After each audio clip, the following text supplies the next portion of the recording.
All right, everybody's ready. I'd like to welcome everybody to our October 4th Brigantine City Council meeting. Can you please rise to the flags of the meeting? Pledge allegiance to the flag of the United States of America and to the republic which stands one nation under God, indivisible, with liberty and justice for all. Please remain standing while our deputy mayor Karen View leads us in prayer. Heavenly Father, we give praise for all our gifts, for life and health and loving care. We ask for your guidance that we may lead with wisdom and justice.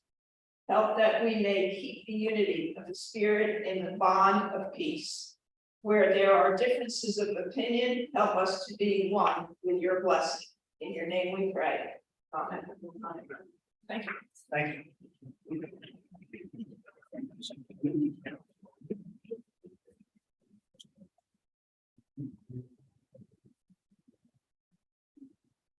Then you read the book of public meetings act now. This is to advise the meeting notices covering this meeting have been sent and posted as required under the Open Public Meetings Act. Thank you. Tyler, do we have an executive session? We do not need these consent. Meetings we have. That was easier. That's all it takes. Next up, we have our approval of our September 20th, 2023 council meeting executive session minutes. We have a motion second. Second. Any questions or comments? Seeing none, we have roll call. You? Yes. Lettieri? Yes. Amy? Abstain. Delivery? Kane? Yes. Reardon? Yes. Mayor Sarah? Yes. Motion carried. We have our approval of payroll, requisition list, and operating expenses. We have a motion second. Second.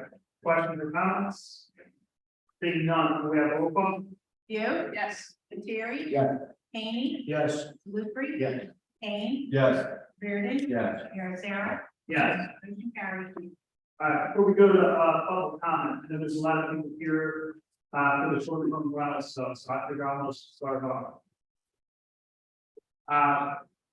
What we sent out and what was emailed out to the community and all the stakeholders was a summary of the substantive changes that are in the short term rental ordinance.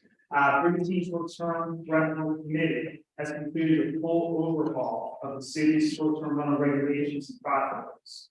The proposed changes will give the city the tools, staffing, and legal resources to properly address the issues around short term rental properties on the island. These changes are heavily focused on enforcement and are designed to allow the city to deal with problem properties with minimal impact to well-managed properties. The proposed changes are a result of the city's meetings with homeowners, representatives of the business community, short-term rental owners, property managers, and realtors. These changes are a good starting point and can be amended or adjusted as needed as we move forward. One of the things I'm going to say on behalf of the city of Brigantine, we appreciate everybody's patience as we work through this process. One of the things that I've said many times from the beginning of this, I don't do things fast, I do them right.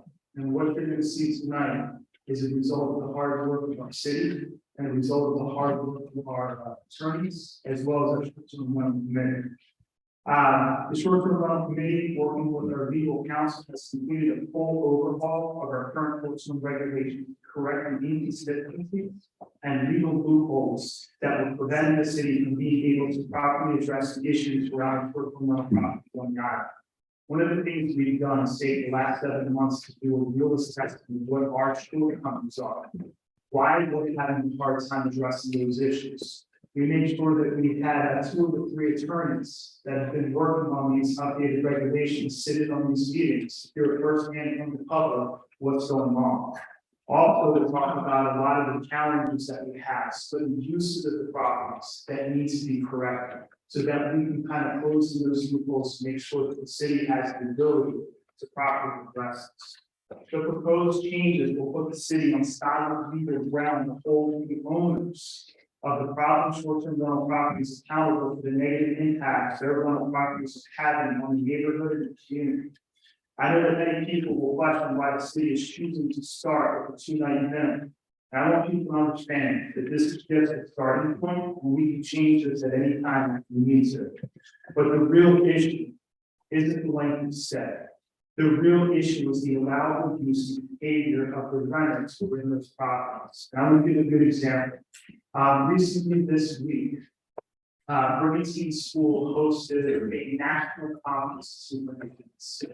65 superintendents from all over the country came to Brigantine for this conference. They stated the number of short-term rental properties across the island. No issues, no problems, here for 2 nights. That is the kind of business we need to drive to the island. And that's one of the things we're looking at. In one instance, we see the problems that are happening across the island on certain properties, but there is also good business that needs to come here too. We need to have that balance. Under the new short-term regulations, short-term properties will not be permitted to advertise or even allow bachelorette parties, weddings, or wedding receptions, or any kind of large group gathering or events. These party-style houses will be shut down and not permitted to operate. Under the old regulations, short-term rental owners had very little responsibility or accountability for one-on-one rental properties. Under these new regulations, they will be held accountable. We understand that there will be a little bit of a transition period, and the 5-strike policy is more than fair. I know that some people are asking for 3 strikes, and I will tell you that there are other municipalities that are down to the single strike, where they're just tired of the nonsense. If there's one problem, they're just shutting it down. What we're looking at right now is a transition period. So that 5-strike policy is to get people online and to start that transition. We can make these adjustments later, we need to tighten it up, and we will continue to revisit those, but I think it's a fair starting point. Proper enforcement is the key to getting these problem properties under control. And I will tell you that every town, every municipality that I spoke with, all of their leadership, they all told me the same thing. The only way to get this under control is through strict enforcement. If you start enforcing solid laws, most of your problems are going to go away. Enforcement has already begun in Brigantine with the use of our new e-ticket program. Our rental inspection office has already written 36 tickets. We currently have about 200 short-term rental properties on the island that are not compliant with the current regulations. We are working now to start to bring them into compliance. Our office is dealing with that right now. They're issuing those tickets. If they do not come into compliance,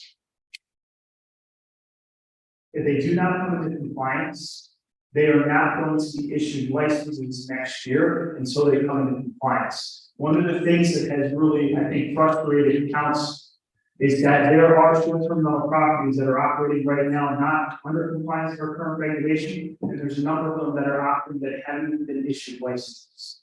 That is going to end. That cannot continue. The increase in the maximum fine of $2,000.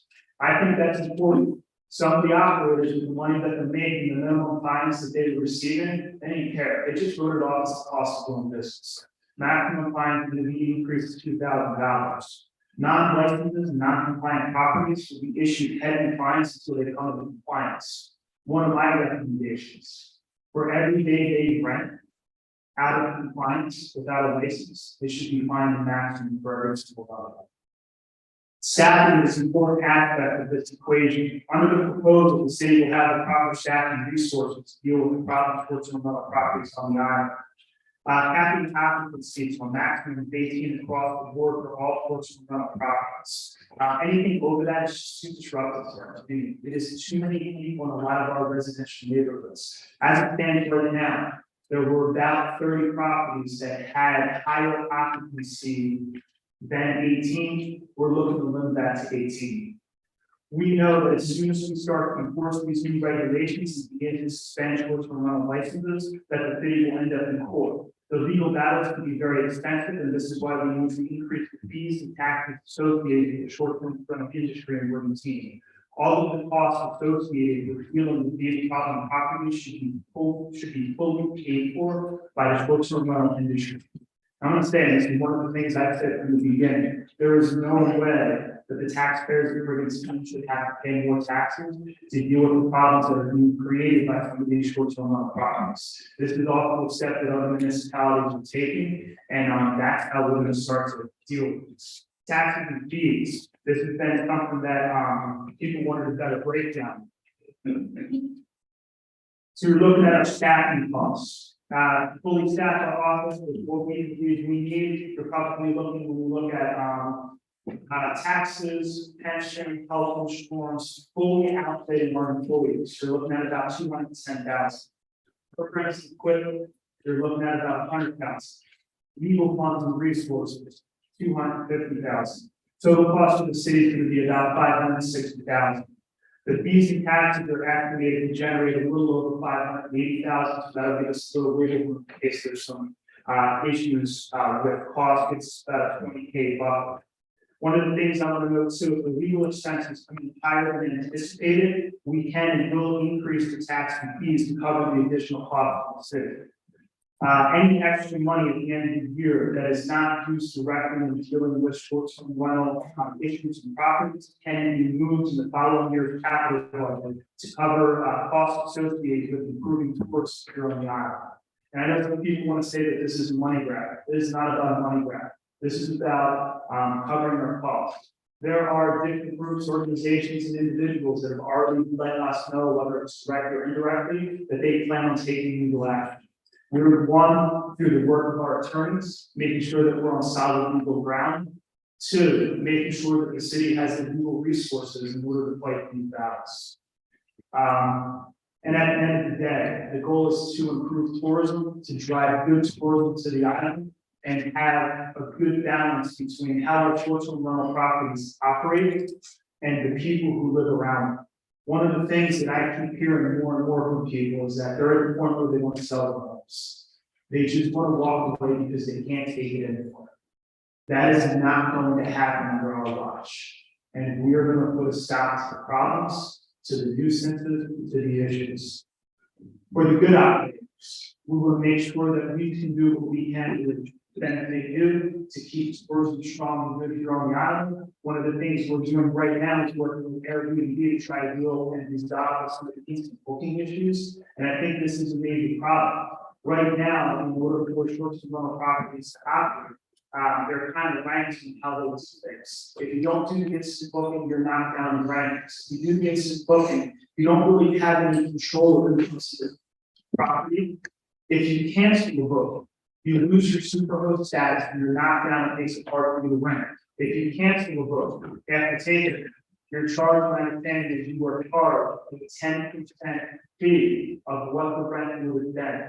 I've explained this to Airbnb. They are looking to take those changes. They were under the impression that you had 24 hours to cancel. I'm telling them based on my conversation with the short-term rental community, that is not true. So they're working on that. Expedia, who also hosts a number of other sites, we're getting in touch with them to try to handle some of the same issues. This way we can give the owners and operators more control over who's in those properties. At the end of the day, we want everybody to live together in peace. That is the goal we're going with these ordinances, or I guess with these changes.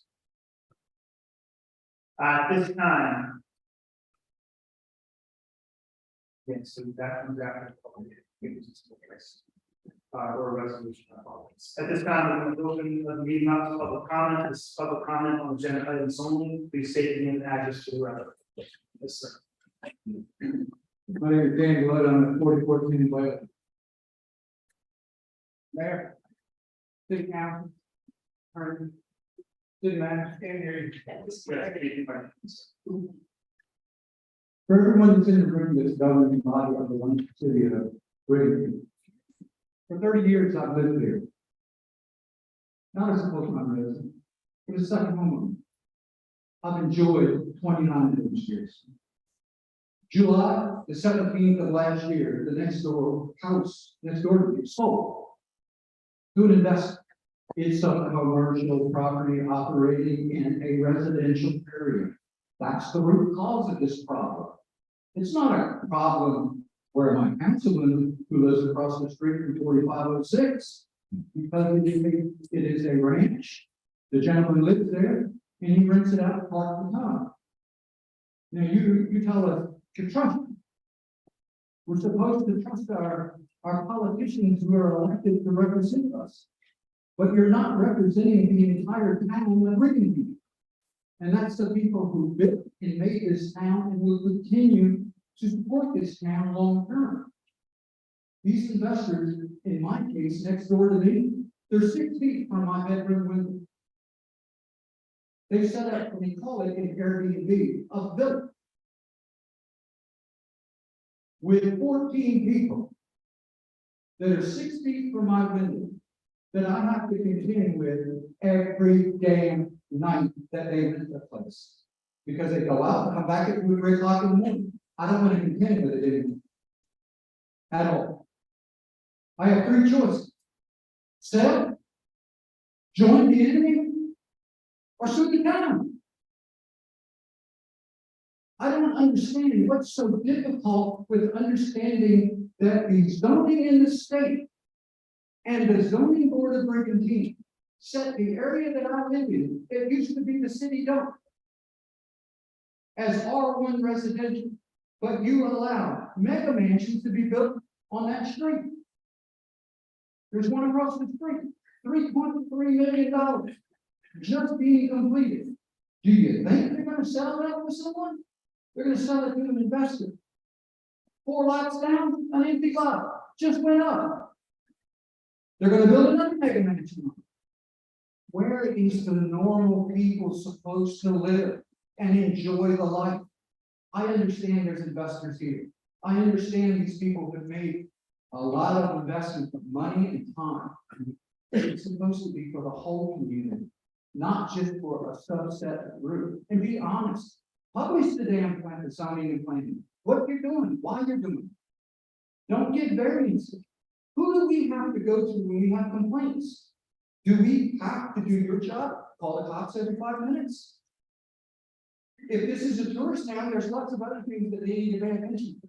Like safety of people riding bicycles, walking down the street, cars, all the traffic. They don't need to be coming and addressing this. The whole purpose of rules is to preclude a problem. This is just taking the problem and extending it. I read legal documents all day long.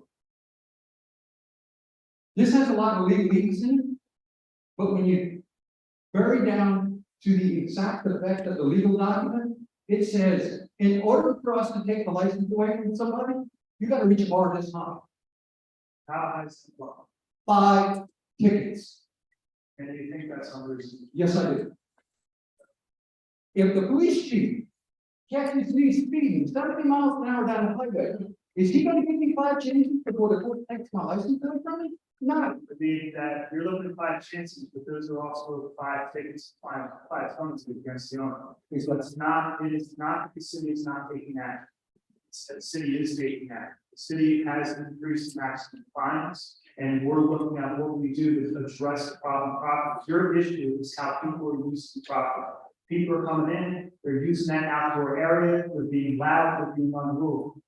We have the ability now to stop the group gatherings, stop the, you can't advertise for parties, you can't advertise group events. When you're having those group events, that is now illegal under the ordinance. Our police and our code enforcement can take action against it. So part of this, and I understand the frustration, you just want it to end right here, right now. As you said, in the documents, the law works both ways. We are laying a foundation because these will end up in court. We want to show that we've done everything within our powers to be understanding, to work together in cooperation, so that when we take the license, it wasn't that it was our first reaction. It's that we had no choice but to take that license. And trust me, people start getting hit with these heavier fines, hits in the pocket, they're going to start to think twice. People start to lose their licenses, their ability to rent for 6 months, or even rent for 3 years. It's going to change this real quick. And that is our goal. We need to start. This is that starting point. And trust me, you say you don't want to call the police. We need the police to be engaged. We're also going to have, and I think we should have our code officials, some of our employees who deal with this, working on the weekends, addressing these issues when they're happening. But we also need the help of the community to make those phone calls so that our police know, so that we can properly document what goes on. Tonight, we have the SES program that's coming in, that's gonna help us to better track what's happening with these properties. When tickets are issued, when there's problems, dispatch is gonna have a copy, they can let the police know what's going on. So this way, it's one-stop shopping for everything we need to do for our attorneys to properly deal with these problems. I'm telling you, you think that we're not putting this as a priority? It has been a #1 priority for the city. I will tell you, we have mobilized every city asset that is connected to this for the last few weeks to make sure that we get ourselves in a position to, one, handle this in a legal way, and two, have a solid defense when people take us to court, because they will. And I understand if you don't trust us, and I understand if you don't trust me, but I'm telling you, I'm staking my name, my reputation on getting this done. I don't sit here and I don't go smoke with people and I don't lie. If I disagree with this, and I thought we should go in another direction, I would blatantly tell people that. But what I'm telling you is, this is gonna put us on the path to getting this under control. If you look through this, it puts us on solid ground to deal with those issues. And I am very sorry that you have had to deal. I would not wish this on anyone. When I hear your stories and I hear Marina's stories and I hear the stories from around the island about how people are being negatively impacted by this, it breaks my heart. I wish I had a magic wand and I could wave it and end it right here, right now, today. But people have legal rights both ways, and we have to take this through the legal process. And that is what we are beginning to do. I kid you not, we've had 3 of our attorneys, Parker McKay, working this through. We've gone through 6 different drafts to make sure that we have the legal language in such a way that we have limited the city's exposure. And I know at the end of the day, people are still going to sue us. You're talking about suing us in short-term rental, people are talking about suing us, individual owners are talking about suing us, everybody wants to sue us. Here's the sad part, we are not the enemy. We are trying to fix this and correct this and move it forward. And that is our goal. And I hope that you can understand that and trust those both ways. Trust those both ways. So I put myself out here. I try to keep everybody in the loop. I try to put everything out as public as possible. I make sure that everybody knows what's going on. There are no secrets. And I promise you, is this 100% perfect? Probably not. I've noticed that any time we put a regulation in place, people find a way to happen.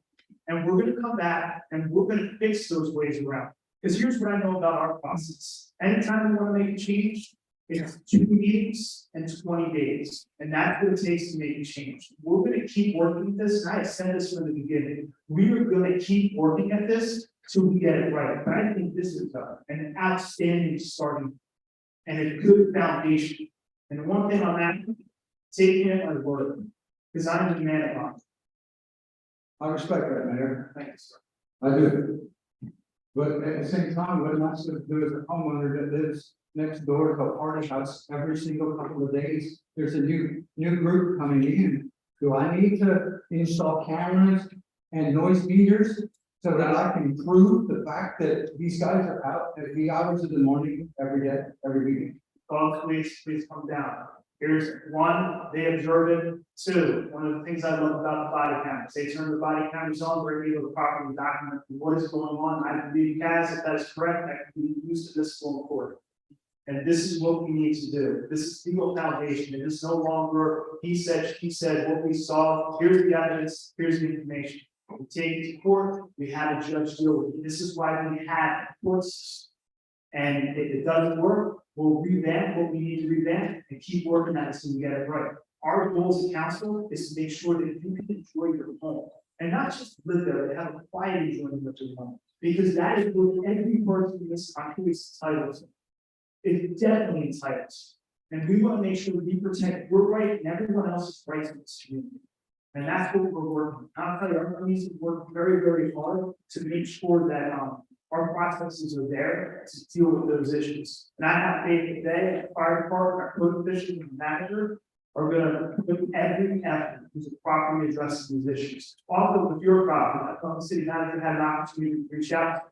But one of the things I'm working with the online platforms. They're telling us that people have been making complaints, that they will let me deal directly with them, share those issues, and complaints with the companies will do an investigation. If they find that what we are saying and what the community is saying is true, they're gonna kick those properties off their sites. All of these companies want to put an end to the party houses.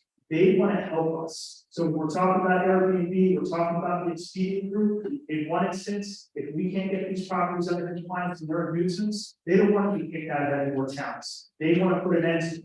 I know we had some other people from the community to put those together, and if our city manager has not reached out to us, if you could put a little short something together that I can send along to them, so it's not just my word, it's your word, it's the man who lives next door to that property, let's have them come in and do an investigation. Some people have told, I should just come out and trust some big corporations. All right, what reason do I have not to trust? I believe you take people at the word and you give them an opportunity to do the right thing. If they do the right thing, we build a good partnership. If they don't do the right thing, then we take other avenues. But I believe in reaching out the olive branch first, they came on board to help us, which is why we're also trying to advocate against bookings. I believe we need to put short-term rental property owners in good position, so they have control over whether or not these houses are used for purpose. It is going to take all of us to get this on the right path. And so that's what we're gonna do. If the manager hasn't reached out, I'll have to reach out because I will make sure that they're aware of what we're dealing with directly, and I'm gonna deal with those issues directly. This approach is a multi-pronged approach, and we're gonna hit this from all sides. I just have one question to answer, and the question I have is this: how can you have a commercial entity, which is nothing more than an asset on a balance sheet? How can you have that operating in a residential area? So I'm gonna have to take that over to our attorney because he knows the law questions.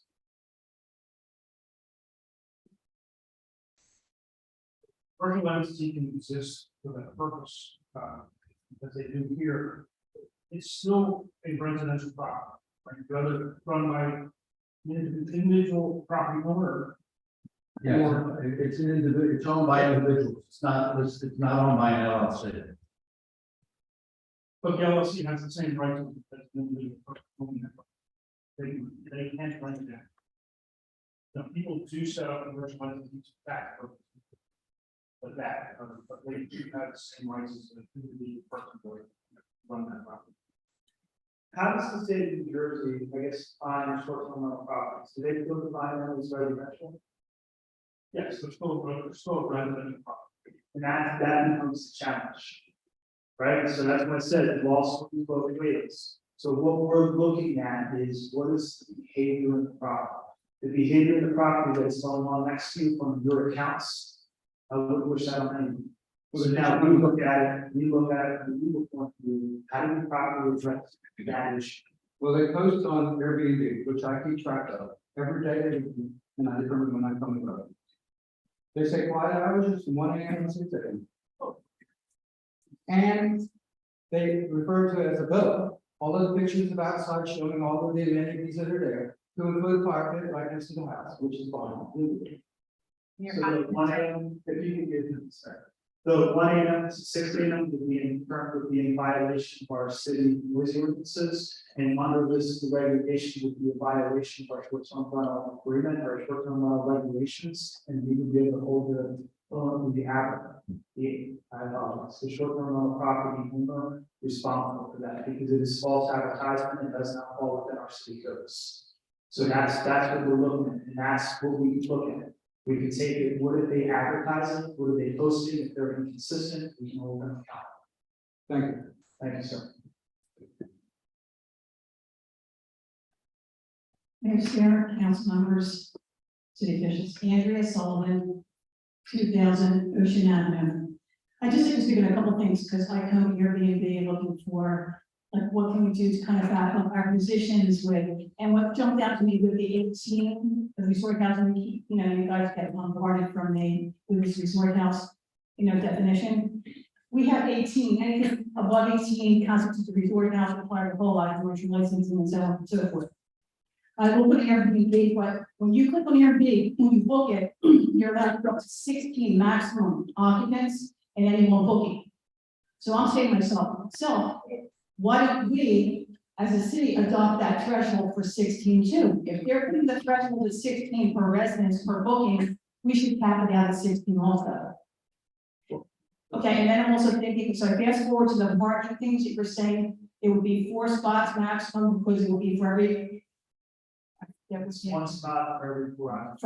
for occupancy, if we have 16 occupants, 16 is 4 spots required.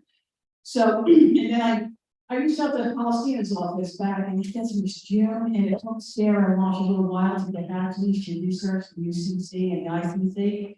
And she come to find out that municipalities at the local level can set their own parking regulations. Let me ask our attorney, is that correct? My understanding from our planning board attorney is that we are capped at a maximum of 3.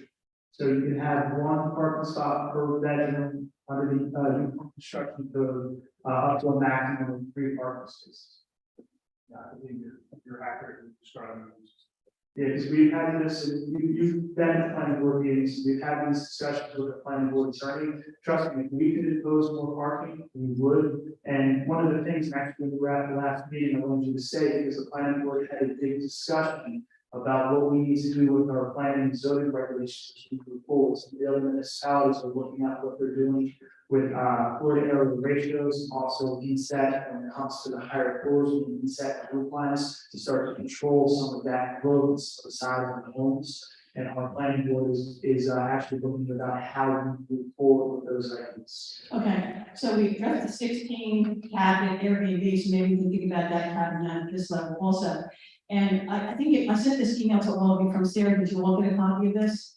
Where she says to me, and I guess I shot price from the attorney, that the Uniform Construction Code was a federal code, but not model developed by organizations like International ICC, which is International Code Council. Individual municipalities can choose to adopt and enforce the UCC or modify it to suit specific needs of the municipality. Also, the UCC typically pertains to construction sites or projects. So, and she recommended she gave me Mark Coyne's information and contact number to, and she said to keep lobbying. She said that having further issues to contact her office. So this kind of gives me the feel that we can do something at the local level. So that's just my feeling. Also, I talked about the occupancy. You've got my emails. I think you probably shared up on and I sent a letter to the editor. These SPRs functioning with these commercial types of events. Saturday night, 2 a.m., enrolls a tour bus that disembarks about 30 people into the beachfront property. Now, they didn't come out with, like New Year's Eve noisemakers and things like that, but here we go again. When's the last time any of you watched a tour bus come down your street and unload people into a house 50 feet away from you? Well, under these regulations, that would be. I'm praying, and it's not like, I guess it's not like, I don't know, it's, So part of this is like you're talking about the large group gatherings. yes. They will be a business stop. There's They will be illegal. So we're making your concerns and. Yeah. This is what's been plaguing my poor neighbors on 20th Street. We are the epicenter of this chaos. I don't even know how they haven't put for sale signs up and just blown this popcorn stand. It's unbearable sometimes. And Marie, you mentioned her name, she said it all the time. She says, if I thought for 1 second that I would build my palace, if you close her home, next to what turned into a hotel, wedding chapel, now a tour bus terminal, and raising my 10-year-old, she said, there's no way. There's no way. I mean, for God's sake, this kind of stuff is going to drive everyone crazy. They're going to sell. Nobody's going to get hurt here. We're going to get our money. So what you're addressing is how those specific properties are being used. And do you see how the regulations were put in I read, I place? said, well, I'm just But saying. do you see how these regulations will make that type of function behavior illegal? Oh, and let me tell you what someone said. No, let me come back to this. Okay, Do you see? I Let's be did. fair. I did, Let's be fair, I did. because you're being a little basic. So let's be fair, do you see how these regulations will make that type of behavior illegal? I do. Alright, so that's, I just want to say, is I want you to understand, the reason I'm asking, so it's not to be combative. What I want you to understand is that we up here on council, we hear your concerns, we hear 20th Street's concerns. And you say that you're the outsider, this is happening on a number of places on the island, it's not just there. So I know we talk about, I've had so many meetings, my fellow councilors, had so many meetings, people keep telling the same story. What we're looking at is how do we address that type of nuisance behavior? So now we are setting the foundation so that those tour buses pulling up is a violation, can't happen. The wedding that happened on that street can't happen. The wedding receptions, the parties, the women's retreats, all of those things are no longer, if this passes, permissible. All things that we can hold the owners, the short-term owners accountable. If they continue to violate, we can take away the license, shut them down. Because I want you to really think about this. At the end of the day, if those properties were quiet and not invasive, I don't know that it would have an issue that is there.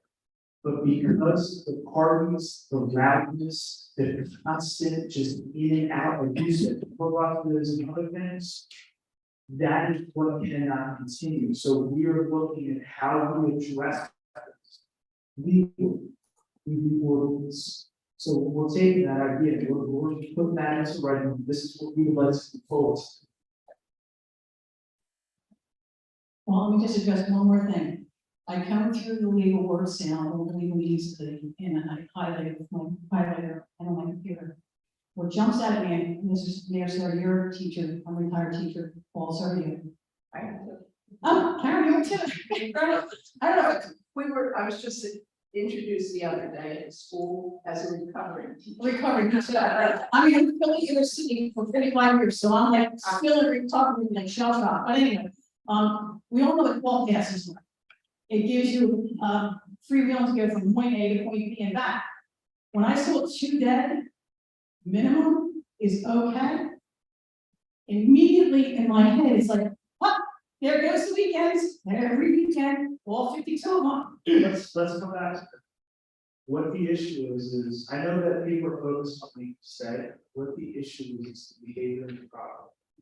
This gives us the ability to shut down those party houses. Like this really, that's what it is, that's what we talked about earlier, it is the party houses and the intrusion on your personal life and your personal context. This gives us the ability to shut those things down.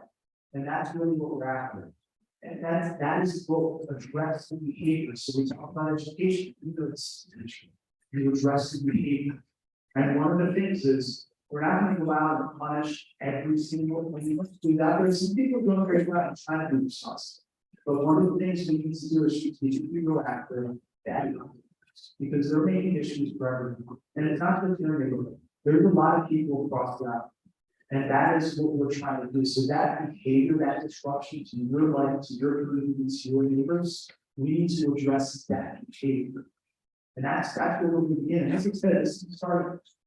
If we can't get it under control, do that enforcement, then we're gonna up the numbers. Some would say it's not gonna be a 7-day. To really make a difference, honestly, because listen, you do 7 days, they run Friday to Friday.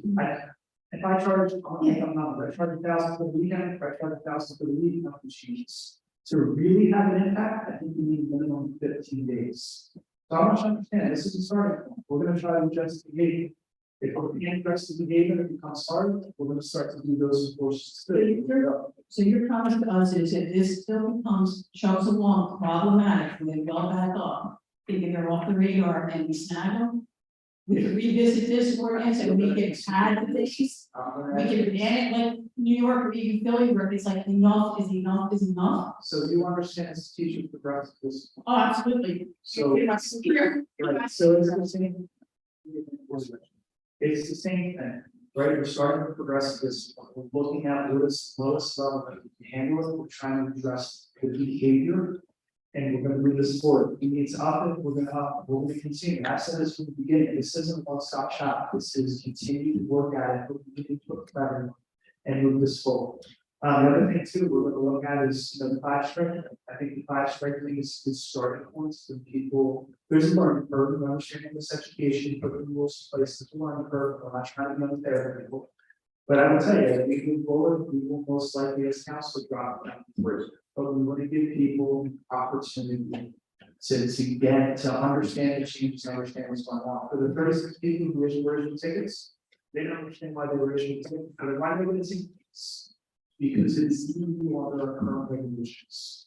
So we're starting with them, but we wanted to start now because it's better to bring people's attention to it now with the smaller penalties than have them hit with it unknowing that the larger penalties take place, which I work for. So it's progressive discipline, just like you and I don't do in the classroom.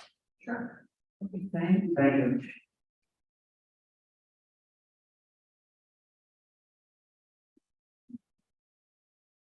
Krista fortunate here that I did. The tour bus of people that you saw in Sullivan, it's free. For the School Superintendent Association here for the Transformational Leadership Conference.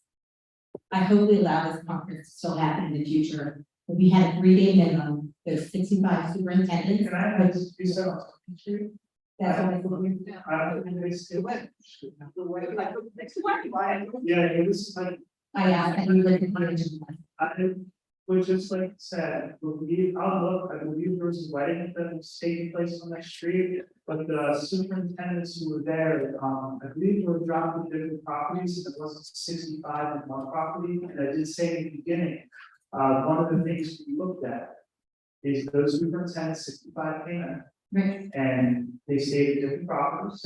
They used the properties for, and I said that was a good use of short-term rental properties. But there was a wedding that did take place on that street, and I believe those people were also brought by us. So I think being correct, with the pictures I had, the pictures other people in the neighborhood showed it was wedding. And I know that in fact that the city actually had to issue a license, marriage license, not marriage license, a license for them to have a wedding on the beach. Something we let Andrea and Rita know that we did not have legal grounds to deny it. Right? So Did it take place on the beach? Because I know it was a monsoon storm. Not sure where it's in place, but I know that a permanent position for them to be able to do that. I know that there was a wedding that was held on that street. And I believe that that wedding went on for quite a while, which was disruptive to the neighborhood. And I don't think that behavior like that continued, but I also think that having the superintendents come in was a good use. One of the things that I like about the superintendents is instead of renting a number of different cars, in order to be respectful to parking in our community, they actually had a bus that brought them in, dropped them off across the islands, and looked at a number of vehicles all over the island. And this is what we talk about having a balance between having good business here and business that is disruptive to our community. Absolutely. And did all of those stay over 3? I believe the 2-night minimum would have accommodated most of them, which I think is great. And I'd like to welcome them back and have that opportunity. Because 65 people staying on our island, I'll see them fantastic. And they did stay for 2 nights, that was one of the things, and I agree with them to address that there is good business that comes to the island. And we need to have a balance between driving that good business here and maybe next party houses. So I'm glad that you brought that up, because that is the balance we're trying to achieve, and something our Chamber of Commerce is very much interested in.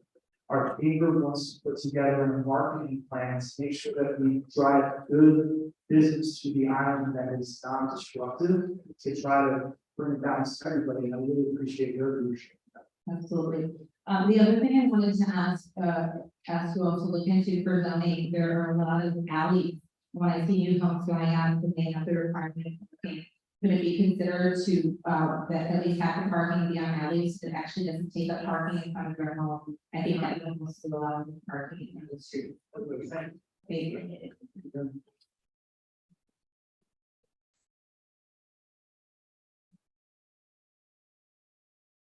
Mayor and Council, Bond Nicotop, 204 Second Street North. Mayor and Council, thank you for this document that you put together. There's a lot of good pieces in this document.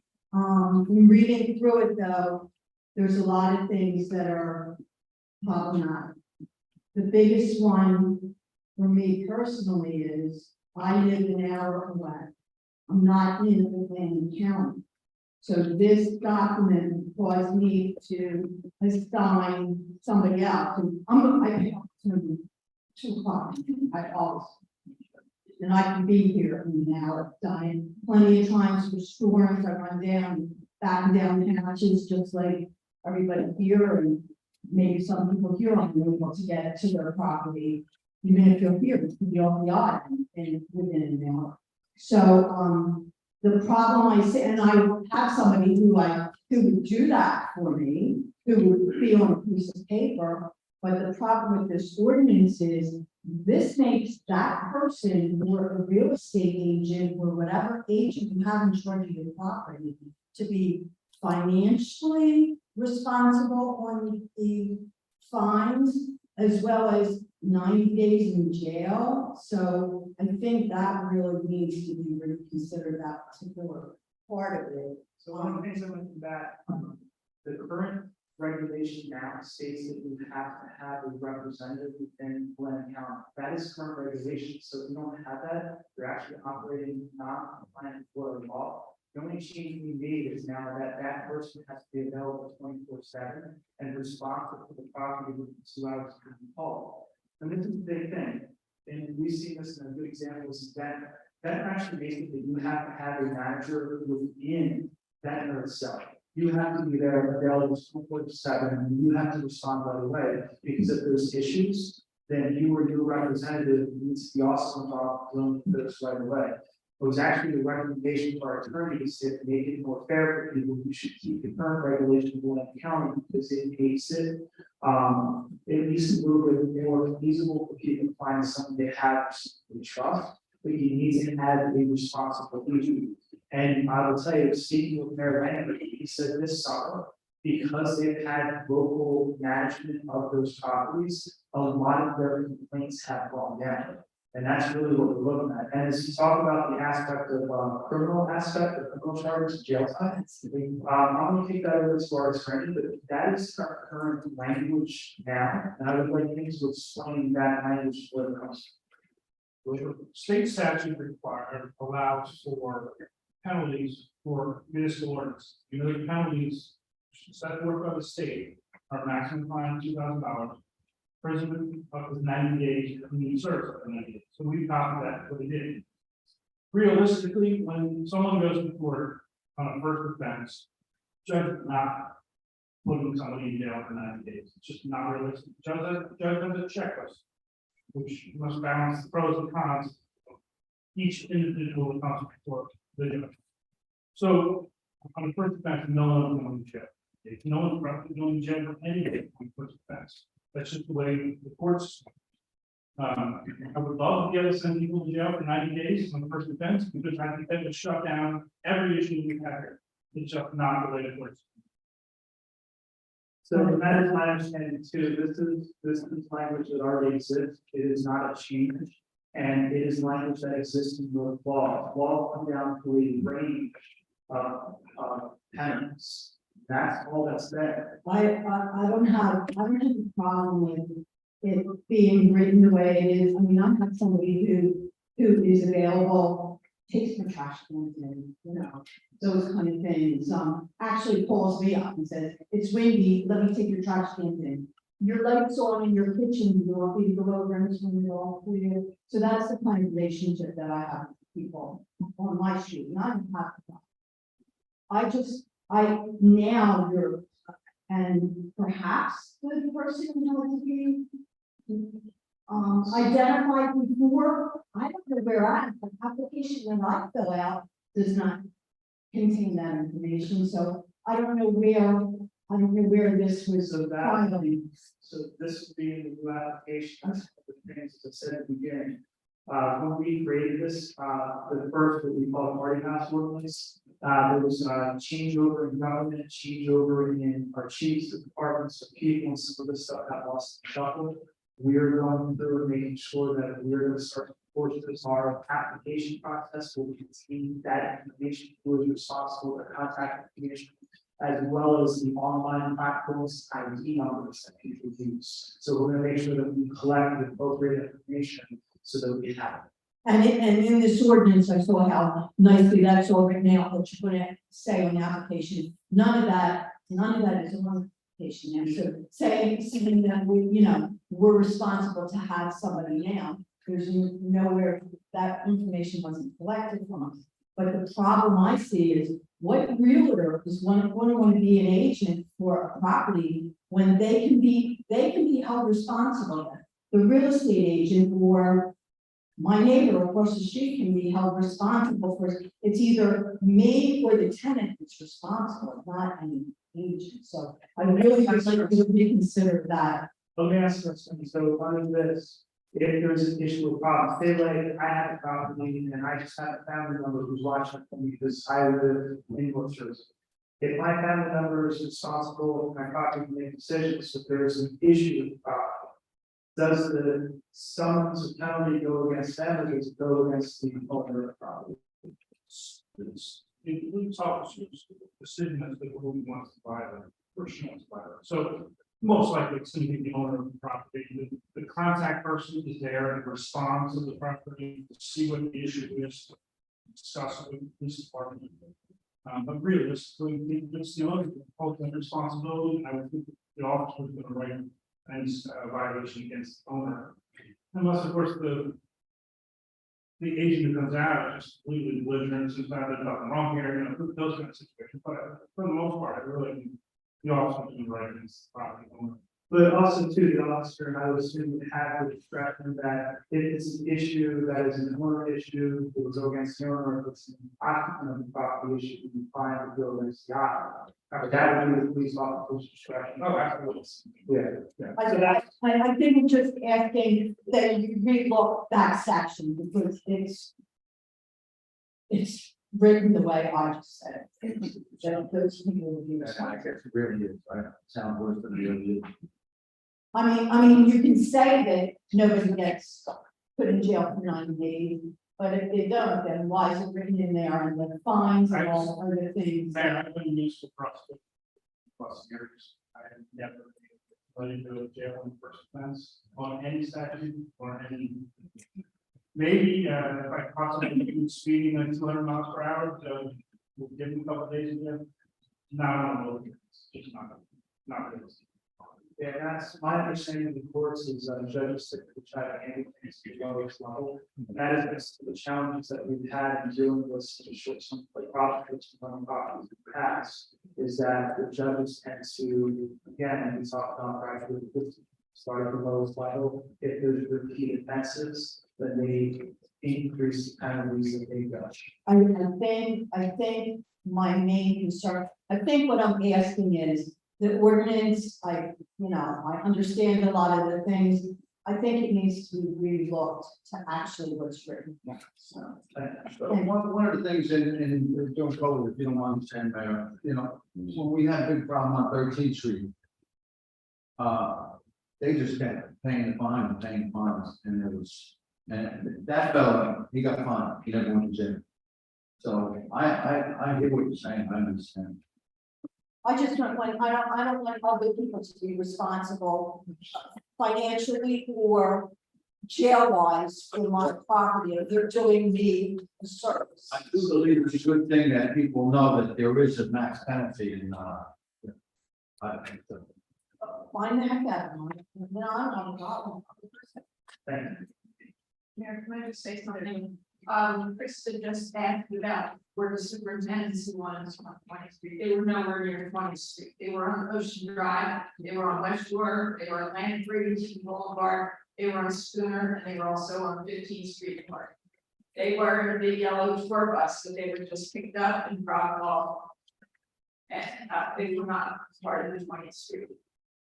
I would check the agenda on that.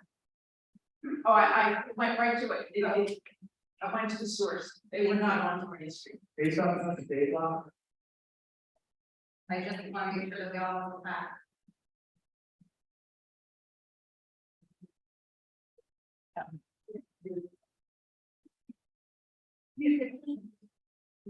I think I know what Chris is referring to.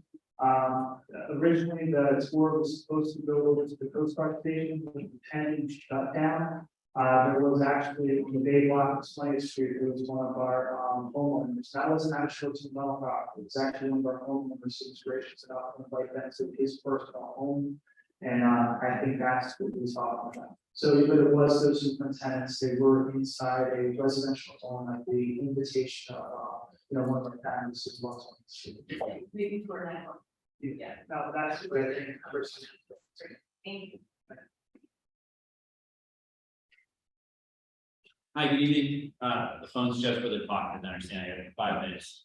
My name is Francis Sweeney from 257 40th Street. I co-own that property, which is a two-level duplex with my wife, Maureen Campbell. Not related to, I see Miss Sweeney here. Nice to meet you. So the upstairs unit is a long-term renter. The downstairs unit we use as short-term renter. We've been there for 7 years. In addition to our obligations there, we've really embraced the island. We hosted a wedding in September 2019 for 190 guests in the off season in between 2 hurricanes. We hosted the reception at Laguna. We had the 40-person rehearsal at Cellar 32. We had other catered food from Andres and Versus and a lot from Acme within the other houses. We filled Brigantine Hotel with our guests and countless houses for short-term renters that weekend. No incidents, I assure you. We brought 40 relatives back from my son's baptism here at St. Thomas about a year ago, and we had a reception at the golf course after that, catered by Code. We bring our family here annually for the time that we're allotted, and then we'd like to retire here eventually. Aside from what I do in the civilian world, I'm a naval officer. I did that full time for 7 years, and I have 8 years of reserve duty completed that I still do. And that'll come in later in terms of planning and problem analysis in my background there. I'm still, I guess, wondering if there's been enough analysis and data on the total number of short-term rental houses on the island. And if that answer is yes, how that's broken down to the 1-bedroom unit versus 2-bedroom units and 3-bedroom units. And based on those numbers, what is the projected financial influx based on these 1.25% tax and the increased permit fees? Yeah, we talked about that. First of all, thank you for your service. We did talk about that in the beginning of the meeting. Total cost for the city, with staff and program equipment, our legal resources, with about 560,000. With the increase to the fees and taxes, the estimated, it's estimated to generate a little over 580,000, which is about $20,000. Okay, I understood that those numbers were about what the cost would be. I understand that you're saying that's what that's the money that's coming in based on these. Yeah, we're estimating about 500 weekends. Copy that. It seems, I know you said you don't do things fast, but I understand that there is an impact study on the economy with all the discussion on the windmills. I haven't heard that discussion in terms of this issue here. And it's concerning when you talked a few minutes ago about, well, we'll do the two-night minimum now, and then, we can up it if we need to quickly. Most people don't get the number of vacation days to come here for a week at a time that you might be imposing with the 5 or 7 night minimum. And it just seems very rushed and fast to just say we'll jump from 2 nights to 5 nights or 7 nights if we don't like what's going on. So I think, sir, a big part of this is for these properties that are in control. I want to understand as much as we talk about the tax code. People who's, but I want you to understand, like, people come in, we're renting these properties, not just people renting these properties. It is so disruptive. People are being driven out of their homes. So we're starting here at a 2-night minimum, but you said, does that have the balance? I totally recognize that most people don't have income to come here for 5, 7, 15 days. I respect that. And that is why we're starting with 2 nights. I will tell you, there's a lot of people sitting here in this room and in this community that are upset that our committee in this council is starting with 2 nights. But it is the right place to start. And what we're looking to do is address the behavior. If with the help short-term rentals, and through these regulations, we can get these properties under control. There's no need to up. But that's not my hands. I don't manage your property. I don't manage these properties. That is in the hands of the owners. So what we're asking for and what we're now putting on the table is something that, is gonna make sure that the owners run the properties that are the needs. There are many good owners that do a great job, but for the ones who don't, they're not considered. I think with the limited perspective, with the limited data analysis that's been done so far. In terms of the number of nuisance violations last year that this initial discussion was based on. It's hard to say that short-term rental properties are the largest contributing factor to the reported. Substantiated and validated nuisance complaints. So you think that short-term rental property should continue to legally host bachelorette parties, weddings, large gatherings? Like, is that your position? I just want to better understand, so is that your position? I know my house in the past has hosted bachelorette parties, and I've never been contacted once by the police department because of an incident. But you think these houses where it is creating problem should continue to be able to operate that way? I think with the proper documentation of substantiation and corroboration of misbehavior, That's what this ordinance allows us to do. People exploit loopholes that make it hard for us to get proper evidence documentation. And what we're doing is making the process easier, taking the burden off the residents and giving our city employees, police department, code officials, a better opportunity to go after those bad ones. Like you said, your property is something you manage your property very well. These should have no impacts, but for people who don't manage it as well as you do, it's not going to continue. And I know that you want to talk about data analysis. You know, one of the things we say in politics is paralysis to analysis. They study something long enough until that issue goes away. I promise you, the people that are competing are not going away. I promise you, no, I'm not. People want to operate in this town. They're really good neighbors. Good fences make good neighbors. And this proposed, to be proposed changes, set up those appropriate fences to get us all on another playing field. Allow good operators to operate, bad operators. Really need to- it does not. How am I doing on time? Because I know we've been going back and She's not. there's like 100 grains left. It's hard to distinguish between problems caused by short-term rental units and those by either long-term renters, permanent residents, second homeowners, or folks that come here on the weekend and go back home. So this is where we, Lynn stops the clock and it's all you say, but I'm gonna ask. So when it comes to short-term rentals, here is one of the challenges. Every time a property turns over, it restarts the clock on the ordinance. So somebody comes, throws a party to truck, we issue a ticket. Somebody else comes, we issue a ticket. It's always the first offense. If I'm a long-term renter, buy a rental property, every time the cops show up, it escalates. It's first offense, it's second offense, it's third offense. So what we're doing is shift this. It's not the first offense. The responsibility now falls on the owner. The consistency of the property is the owner. The transientness of the tenants is the problem and the legal problem that we need to deal with. So this shifts that responsibility.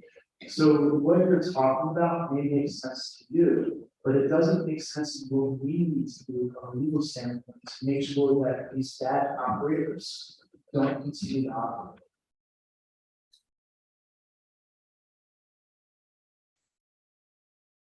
With regards to the proposed parking in the current draft as written, it's concerning from the standpoint that about 20% of my renters this summer were from in-state. I think if there's actually a documented, substantiated issue with too many cars on this island, then you need to enact legislation to limit the number of cars and automobiles. It needs to apply across the island per residence, per household, just like we do in Philadelphia. Thank you very much. Thank you very much.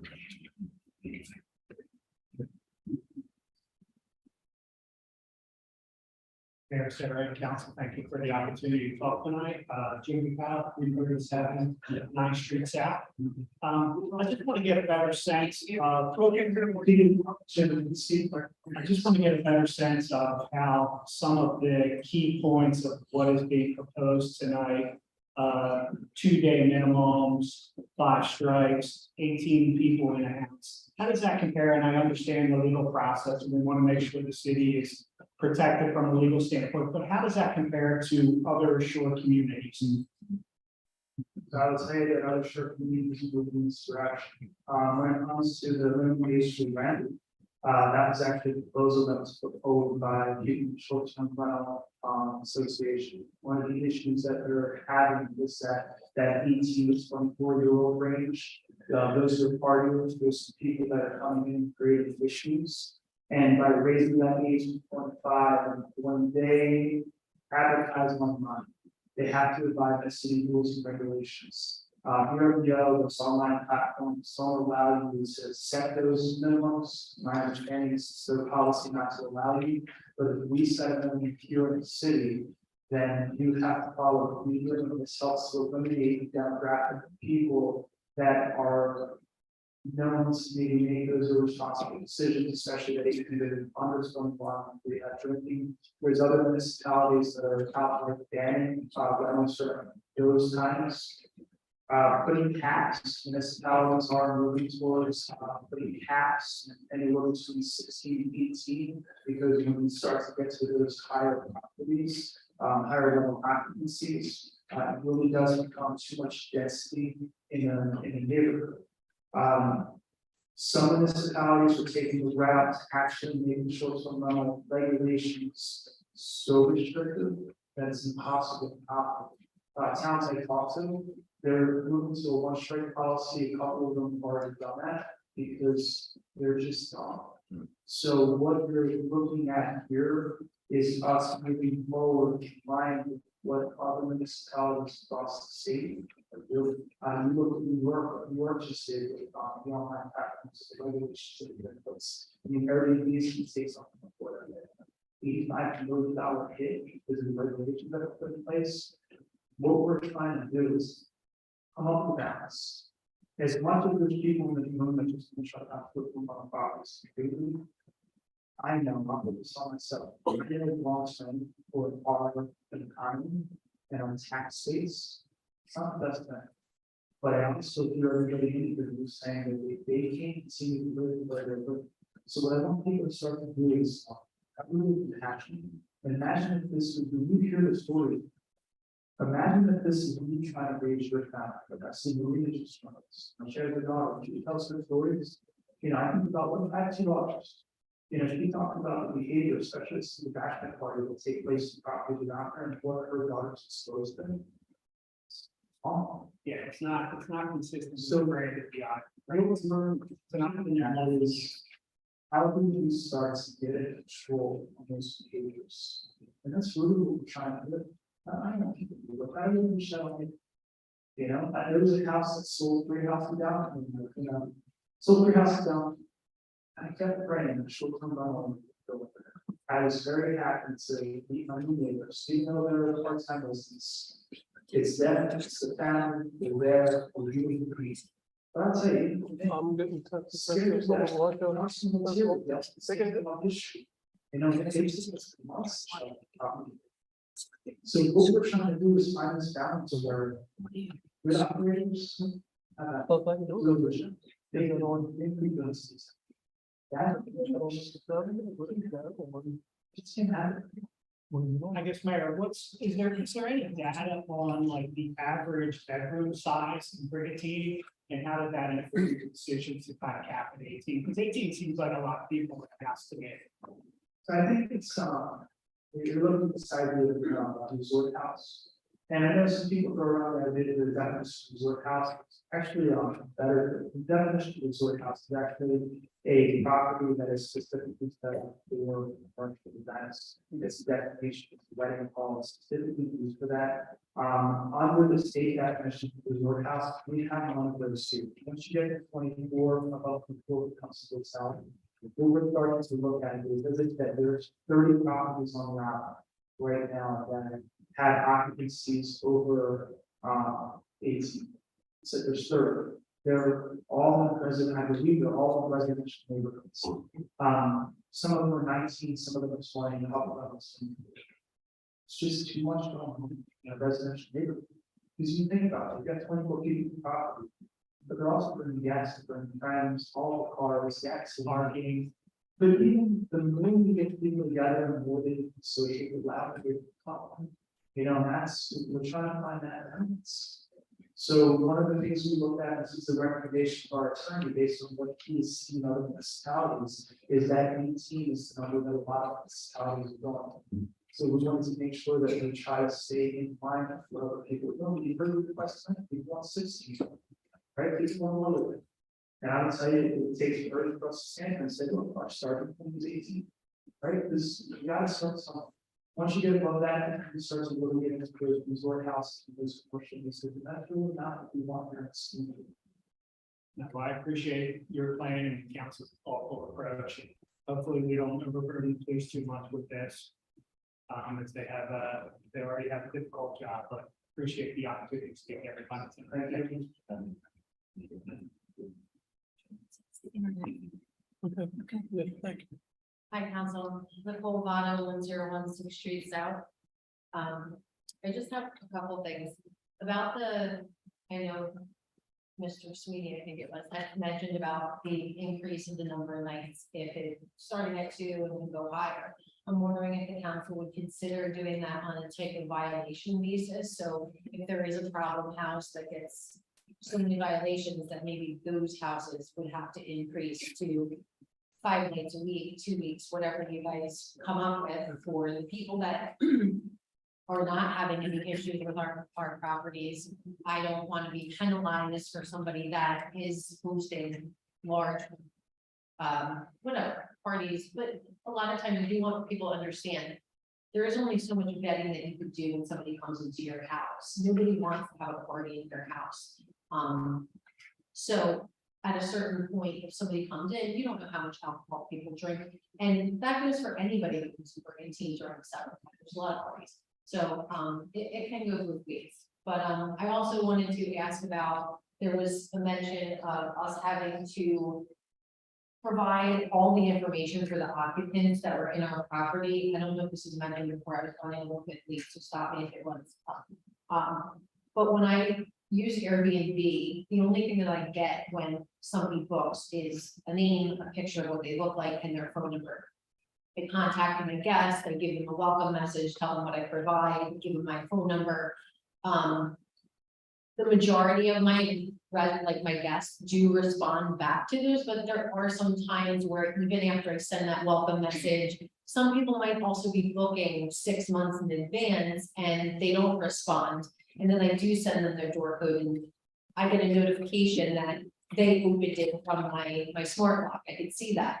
So my thing is, if I have to find all this information, is there a way that maybe, since you're in talk with Airbnb, that they can somehow have this information for us? Because it's really difficult, I think, to make sure that I'm reaching out to a guest, giving them the information that they need, and saying, hey, can I have your copy of your license? Can I have your address? Can you give me the name of every person that's going to be there and this? If they don't respond, I don't know how I'm going to be able to provide that to the city if it was needed. So I think that's something like from a platform stance, where some of us use that for the majority of our bookings. So that's just all I have. If those are the things that you guys would take into consideration. Thank you.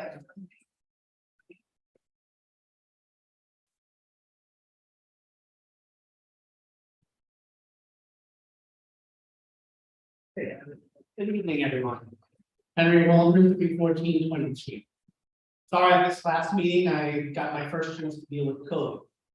So last month was been a whole lot of fun. I want to comment on one thing specifically with regard to the proposed regulations. I see that you have a fee at 1% plus of the amount of money that is charged through big venues like VRBO, Airbnb. I would request that you apply that fee to all rentals, even if you don't enforce it. And the reasoning is the following. Right now, people go to Airbnb and VRBO because they are efficient in getting them people to rent. Money, though, is important. We saw people who used to go to realtors for their rentals run away from realtors and go to the platforms. If you've got arrangements with Airbnb and the others where they will accommodate the rules that you're putting in place, the last thing you want is a wholesale defection from those platforms to other platforms that don't care what Brigantine thinks and will not collect money from them. In the software space, they pop up all the time. I would like to reward rental property owners who use the bigger platform. The other thing is, if somebody does get thrown off Airbnb or decide to leave it because it's too constraining, they can still get a rental license. And from there, they can do whatever they want. We can try to do whatever they want, but not in compliance with our regulations. Rent to 24 people, rent to. So it's, these regulations aren't through Airbnb, these regulations. I understand that, but I also, One of the things you said is incorrect. It doesn't just apply, the rules and regulations don't just apply to like online marketplaces. I understand. They apply to anyone in the city who was seen who was running short term. That is not what I said. What I said is that if people can make another 1 or 2% on $10,000 a week plus, and they might think that they can get away with more in abandoning Airbnb, where they can privately say, I'll rent to more people, I'll rent for one night, things of this nature. So they would have to advertise, correct? If they advertise it in a way that you don't see it, is it? So part of the rental license is they have to identify with us where they're advertising and their home site email. So we would be able to research that and actually in our ordinance see to advertise things that are violation of our law is a violation of the ordinance. Word of mouth? All I'm saying is that if you have that, They can make it going on. word of if mouth. you have that amount, no, if you have that fee associated with everyone, it gives people more reason to stay on the platforms that work best with you, if they're happen to be the best at them getting business. It also gives you another mechanism to go after anyone who goes rogue when you suddenly find out that they got the rental property license and they get citations for problematic behavior. You can go back and see if they paid the fee for past rentals that they've had. Whereas if they don't, right now there's loopholes where they wouldn't have to pay that fee. And you would not have it, if they go rogue, you would not have that additional hook to get them. So even if you don't rigorously enforce it everywhere, if you have it in your bag of tricks to use. There's no other public comment.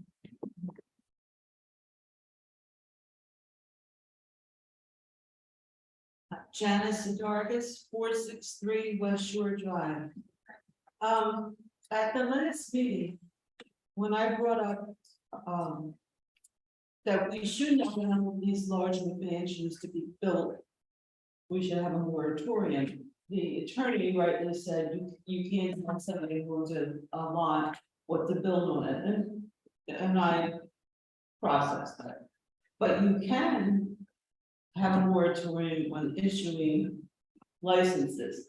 And I think since this is a first step, which could be revised, we should really consider a moratorium on issuing new SDRs or whatever licenses. So we can cap this for a while, see how this works out, and then go forward. Moratorium is not a ban, it's a pause. Okay, and the other issue is that he said there was a limit on what you can do with the parking because it's a state issue. Well, when they tore down the Hammond property, which is across the street from here, we got a petition together. We brought 27 or 29 people here we were all concerned about the density of the parking because we're on a curved street. Has parking on both sides and it's two ways. And the builders agreed to work with us and push the property back and facilitate 4 spots per property. Yeah, but there's more to that. So the builders were originally going to build 3 duplexes. Right. And they asked for a variance for to build, I think, 5 units. Yeah. And we were not going to approve that except because I think it's too much density. I'll be honest with you, I was not in favor of it, because I think this is going to turn into rental problems. But the community came in, you guys asked for the density, and we said as a condition of granting that variance, that we wanted them to improve the parking. So when it comes to a condition, people who have to come before the planning board, we can impose some things. So for a lot of these short-term rental properties, they are built to the current city standards, don't need variances. We really got no like leverage to make them do anything. But one of the nice messages, because it did add to what we were talking about. Our planning board chairman, the last planning board meeting, started a discussion on what we need to start to do from planning and zoning point of view to start to get the size of the homes under control. Some of these properties are just packing too much into too small of an area, especially some of the undersized lots. We have denied almost every variance that has come through, for as long as I can remember now, unless it really makes sense. And the other thing that they're going to do is start to look at what other municipalities are doing to control those. And some towns use something called floor to area ratio, so that as the house goes up, it has to condense in, which starts to cut down some of the sizes. And our chairman's going to start to work on that, put together a proposal that when they're done, will come back to council here. So all the things you're asking is being addressed now through the plan. So I want you to know that I did hear you at the last meeting, and we brought that forward in that form, because that's what we addressed. By the way, Mayor, that would have been 6 units across the street from me, and now it would be 5. I agree with So you. that's less density, not more. I agree, I looked at the plans, like I said, the community came out for it, we support you. Yeah. The concern was the parking, the builder was going to do that, and that was a good partnership. I would say that the builder is someone who's here, who's the best for the community, has family here, and I know the number one thing for him is making sure that the community is happy. And that's good partnerships make good progress. Right, right. Okay, thank you. Thank you.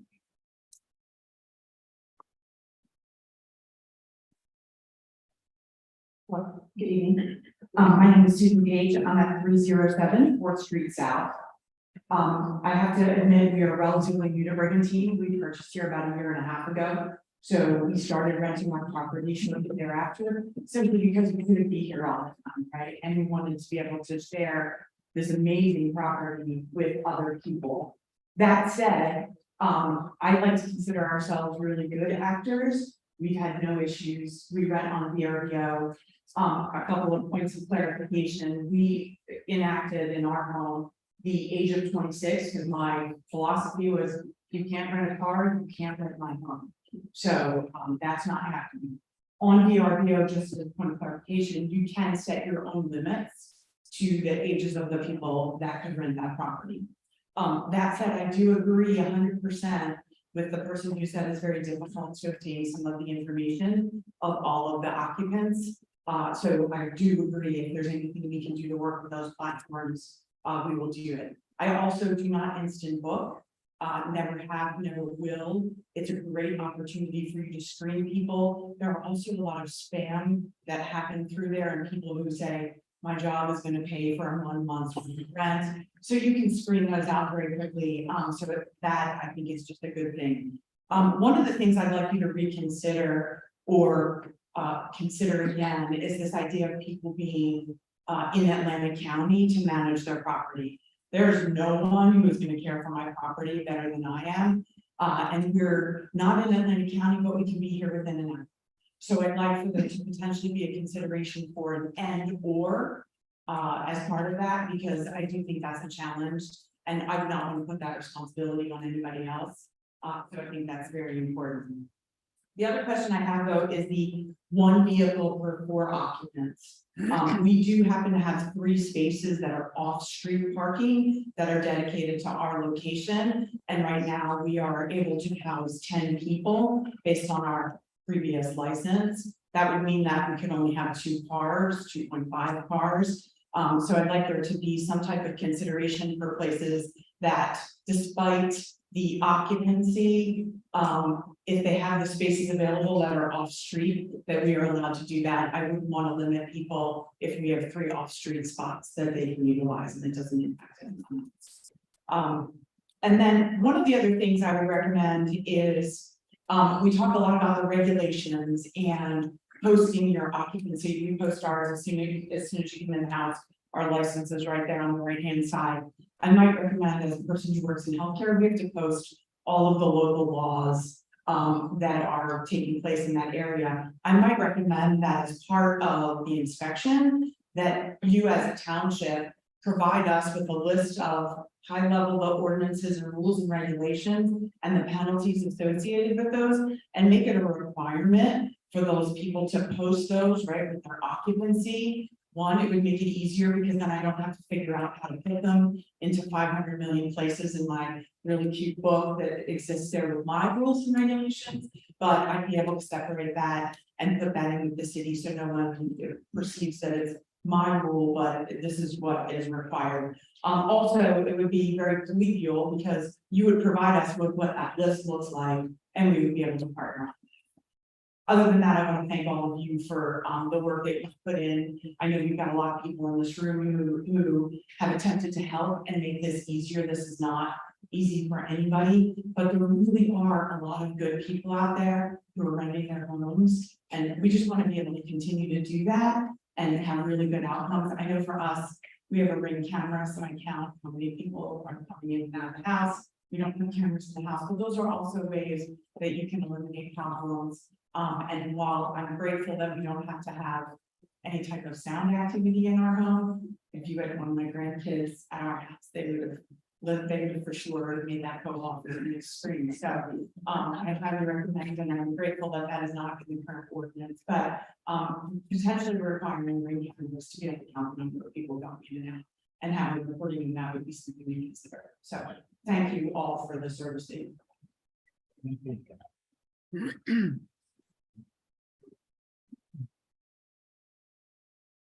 Good evening, Honorable Mayor, Council, City Manager. Guidance E15 Lafayette Place. As you know, I'm an attorney, so and I'm part of the Brigantine Short-Term Rental Association, so I've been getting a lot of questions about the ordinance. I had some observations and maybe some questions for you on the ordinance itself. But the way I read your current chapter 246, I believe that the ordinance is intended to address all of it. So short-term rentals and long-term rentals for people that live through the ground. And I believe that what we said in the previous meeting is that this proposal will be an overhaul to replace the old 246, which will be the new 46, 246 steel wall rentals. Is that right? So it's an overhaul of the regulations that pertain towards short-term. So, yeah, so I'm not here to play word games. So I'm just not here to play word games. I know if you're coming here, so I can understand that. But I think I'm going to direct your questions to our attorney because I understand that your position is that you're going to take legal action. Okay. So I'm going to direct your questions and legal questions to our attorney. Okay, so the question is the ordinance intended to deal with long-term rentals as well as short-term rentals?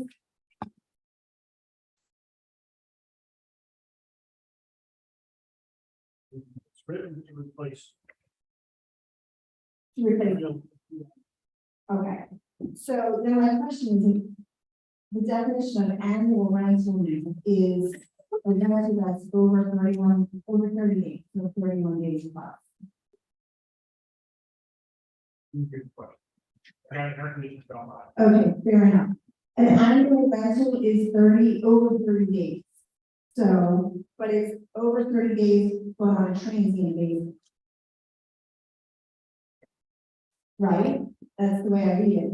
So, is there anything in here that defines what I would consider an actual long-term rental, like somebody that's, you know, moving in for a year and paying monthly? Yeah, and you review the definitions. Right? Yeah. Yes, annual rental. Yeah. So that, but an annual rental is tied to a transient occupant. So I'm just asking because there's two different fee structures. There's a fee structure for short-term rentals and there's a fee structure for other rentals, right? So if somebody's owning a rental this evening to one family, do they pay the short-term rental fees or do they pay the annual fee? They would pay short term. Okay, the term though, for the annuals is different than short-term rentals. We can debate every section of this ordinance if you like now.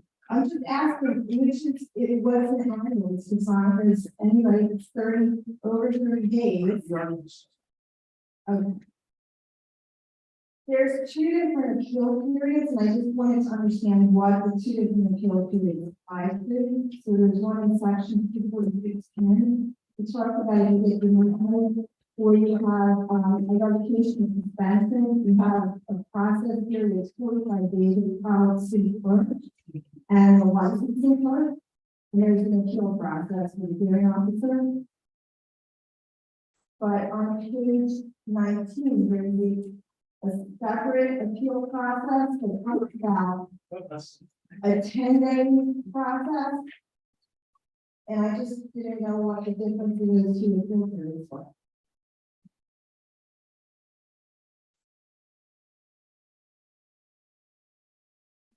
That on that. They're not government. One of them, I think, is listed as short term.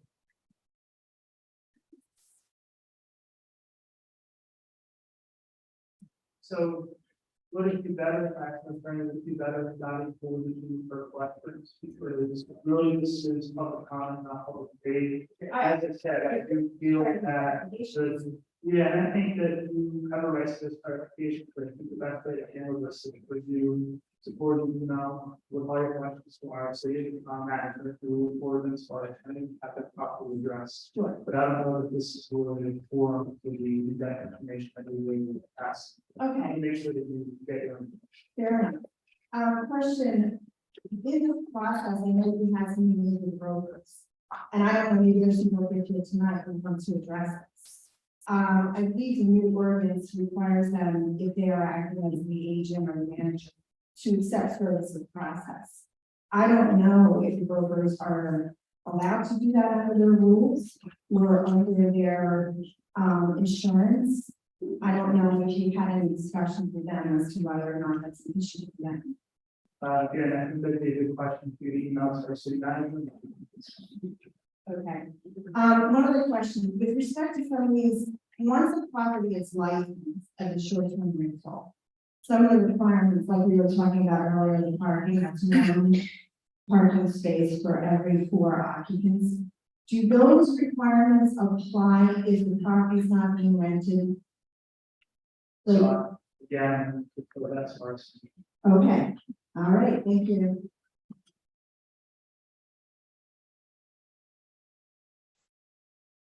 If you could just show me consent for a while, oh, absolutely, thank you.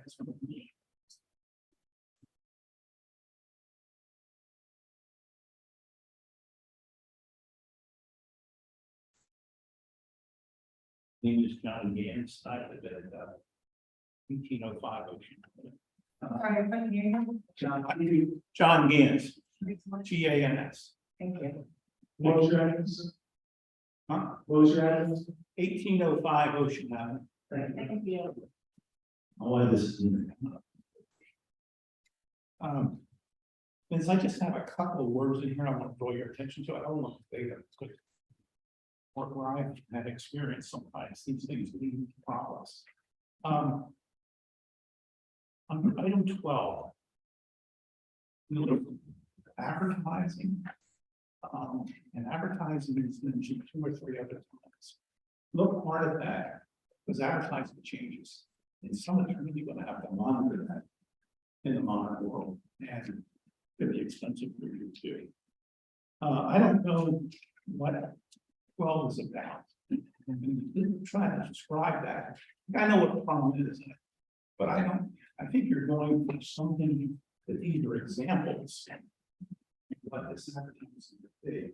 So just so we're like, this document that you're looking at, Yeah, what I put together, work really, we put together, it's just kind of an overall summary. Some people might not have wanted to read the actual ordinance, and we wanted people to know the substance of what the ordinance is, but this isn't exactly the language. under 15, you have the term substantiated. And then you go on to say, shall be ground, that's indeed ground, to revoke a license. I mean, you gotta prove it, right? Gotta be the truth. So when we talk about substantially, the difference between somebody who deposits money and when the city writes someone for take action.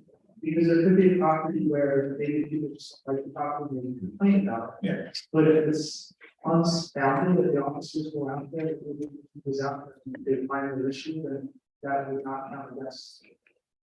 Under item 1, under fee changes. It talks about $150 per advertised bid. I had a home, we tore it down, built a bigger home, and they had, I went through the house, they had 9 bedrooms and 9 bedrooms. Okay. So the question I have is that they only advertised 3 bedrooms, but they had 9. Wouldn't this be better to determine their fee based upon the inspection events? So I think that would fall under false advertising, if we're advertising for free, we really haven't more in there, I believe that would fall under the false advertising. And it would be in compliance with our, Would be in compliance. it would not. So if they advertise, and they're saying, they're telling us, we're only doing 3 bedroom, but they're running it out for 9, and we can show that they're actually running, that would be a violation. Well, I guess in my mind, why don't you just set the fee and how many bedrooms they have? When someone inspects a house to figure out their figure and not be chasing advertising. Yes, they might do that.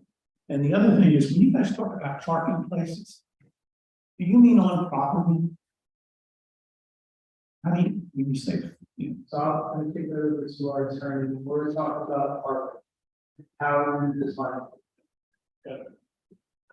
we talked about parking lot earlier, based on. It's back to the number of minimum number here, or maximum number. That's how we base it. But I think we need to say, we talk about the, 1 car for 4 occupants. I think the question is that including on-site parking, off-site parking, street parking, that's, people might need clarification. I think right now it's only concerned with on-site because there is no particular way to enforce off-site parking. For any particular house, at this time, I think we look at that.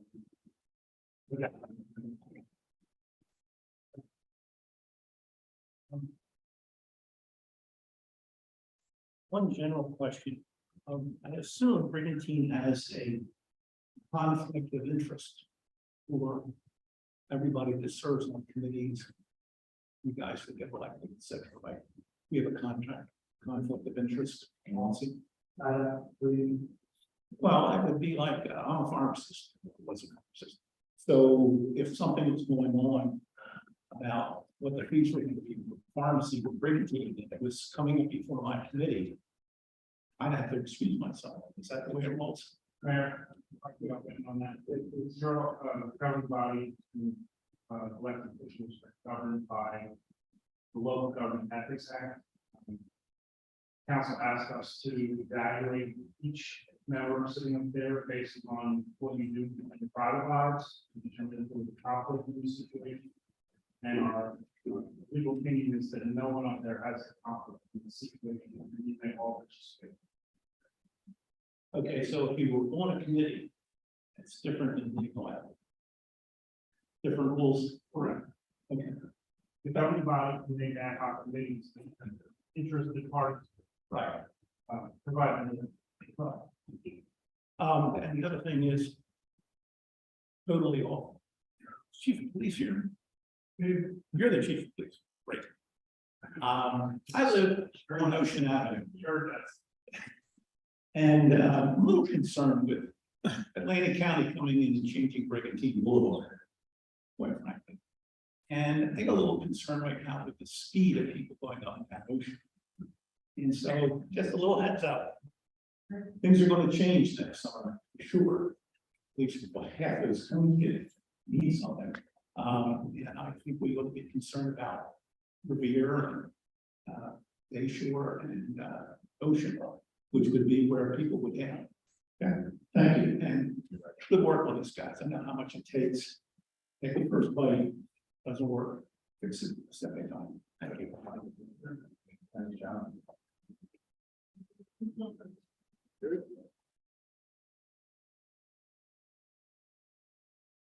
Good evening, Richard Flounders, 300 East Brigantine Boulevard.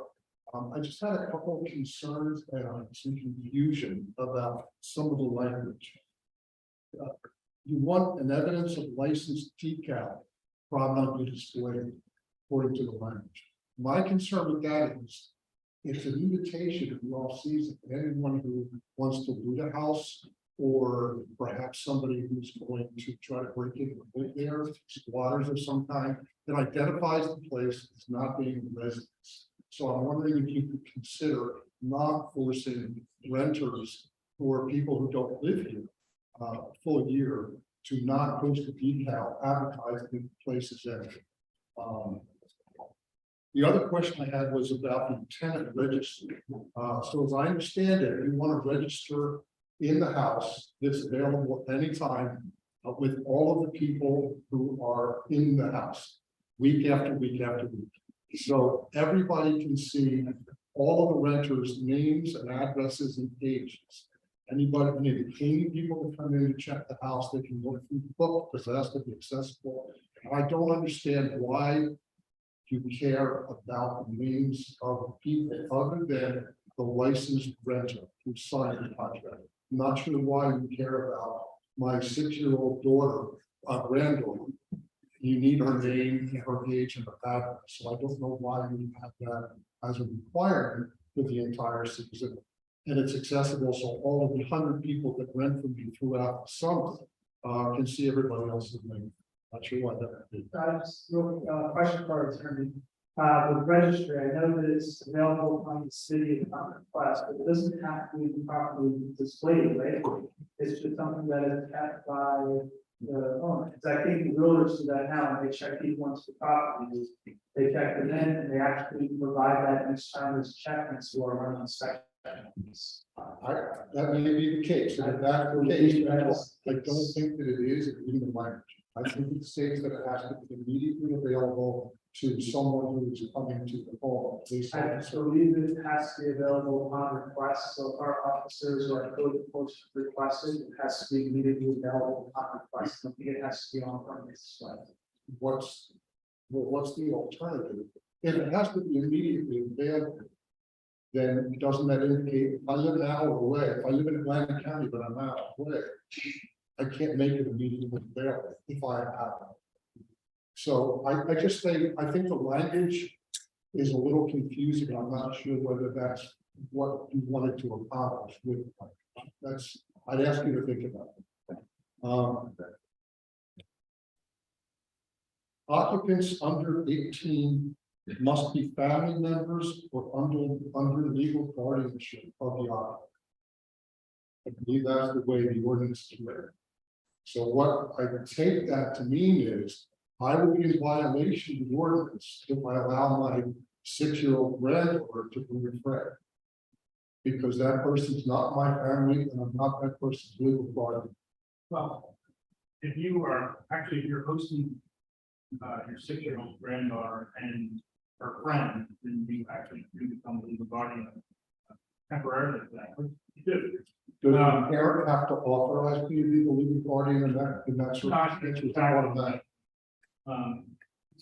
None of that provision is in there to try to prevent prom parties, things like that. I don't do prom parties. I do have families that perhaps their grandkids would bring a friend. I myself would do that, but if I have that situation where my own grandkids and their friends, I'm again in violation of the ordinance. Even though it's my home.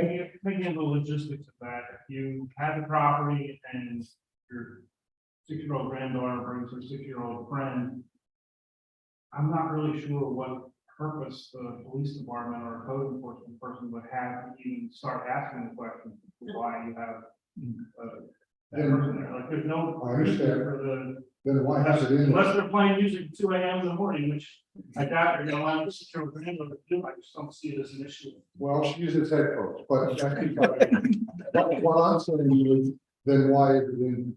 It's in there for the prom party. I don't have prom parties. Then You're punishing all owners because it's Stop. not. I agree with that point. Well, it is if my granddaughter can't bring her friends. So, okay, I just, again, perhaps you can consider whether that has unintended consequences we talked about earlier. The parking, I don't quite understand the parking. Where I am, I have 2 spaces that are assigned to me. So that means that I can only rent to 8 people. But if I have 4 bedrooms, I can rent to more people. So I'm not sure which regulation I need to follow. Do I need to limit my renters? Am I allowed to have people park on the street? I'm really unclear about how that regulation works. And I don't quite understand, as somebody else said, if I've got 6 people, do I let out 1 car, 2 cars? I don't think it really identifies which way it goes, with 5 to 8, and then I'm not sure. So there, if you could relook at this and perhaps bring some clarity to some of those points, I think would really help everyone to be aware of it. And just, I don't want to get nasty, but Mayor, you started out the conversation about we don't want taxpayers to have to foot the bill for the legal issues that may arise out of this, and I understand Excuse me, that. if 5 minutes, bro. Okay, I'm a taxpayer too. I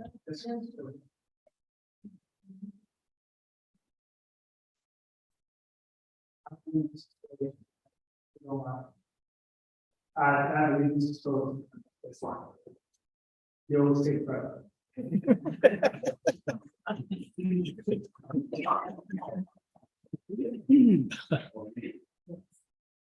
And H. Mills, 308 27th Street.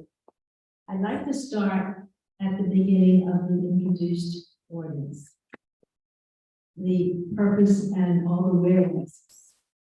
The emphasis seems to be on business rather than on residential. Even to the point of being concerned about the city's right to facilitate the booking of reservations on third-party platforms.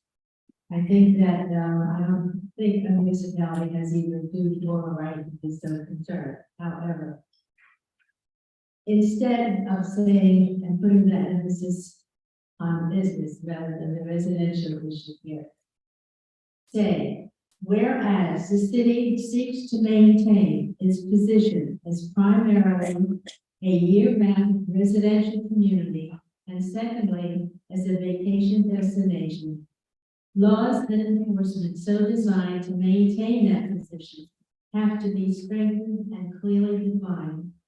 And I would include that in the introduction to this ordinance and put the emphasis on the Brigantine as a residential community.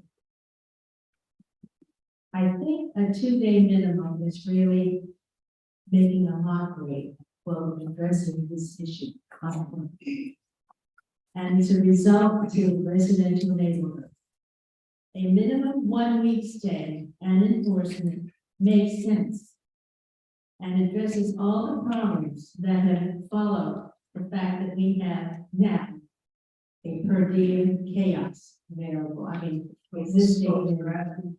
Yes, Next question. Because we talked about this in the beginning. I know. Is it the real issue behavior that's unlawful? The real issue is a legal one, and I'm glad you mentioned that because you did talk about the resort house. Now, I read the ordinance, and the resort house definition is still in there. Now, when it was put in the code in 2017, it was ignored and has been ignored for several years. I think the definition, I'd like our attorney, we talk about this, is you brought this a lot, I would like our attorney to actually, or if we have, what is the actual definition of resort house? If one of you could share that with us, because I think we need to start on what the legal definition. Yeah, that's right. It's the same as Let's hear it from, mayor. person. You didn't change it. Mayor, so I will agree, the resort house was a little confusing for me as well. I spent a lot of time sitting with our fire official, asking for clarification themselves, because I was a little confused by it as well. The fact is, we don't technically have any resort houses in Brigantine by the definition of the law. The best example that was given to me was that there's a house in Ocean City that, I think it's like a Spiegel house or something like that. It's a home, but it's it's advertised as like a destination, that the resort to come stay at the Spiegel house. It's in a commercial area. It's not a normal single family home. It's advertised as a resort to come to. Technically, under the code, we don't have any resort houses in Brigantine. And although I would agree that some homes do advertise currently as a destination, that is being corrected in this ordinance with, part of the changes. And that's what I wanted to kind of bring up too, because I think you made some good points about this idea of resort home. And it's the behavior that's going on, like the advertising, the parties, the events, the weddings. And that's what this ordinance is being put into. Well, that's the definition of a resort house. A house that looks like a residence. So what we're doing is we're attacking this from another angle. We're looking at how we can stop, one, the advertising of such behavior, and two, when that behavior happens, how we're able to legally address that through the city. That's what I said, whether we do a 2, 3, 5, or 7 light minimum, it's not going to impact the quality of life of people in those communities. I think But if you can control the behavior, so we talked about this earlier, and you might not have heard. So we put seven night minimum in place. All right, fine, here's what people are gonna do, they normally rent for 1,000 for the weekend, they're just gonna rent for 1,000 for 7 nights. And say, let's see what we have to do, you come in, if you're Friday, Saturday, you're out Sunday, it doesn't change, it's still Friday or Friday, so it's still the same weekend, it's still the same problem. But what you're able to do is focus on behavior that is negatively impacting the community and put a stop to that behavior. And that's really what's going to make a difference to people's lives. If you really think about this, and I don't think it's folks that we live directly next to these short-term rental properties, but I know the people who do.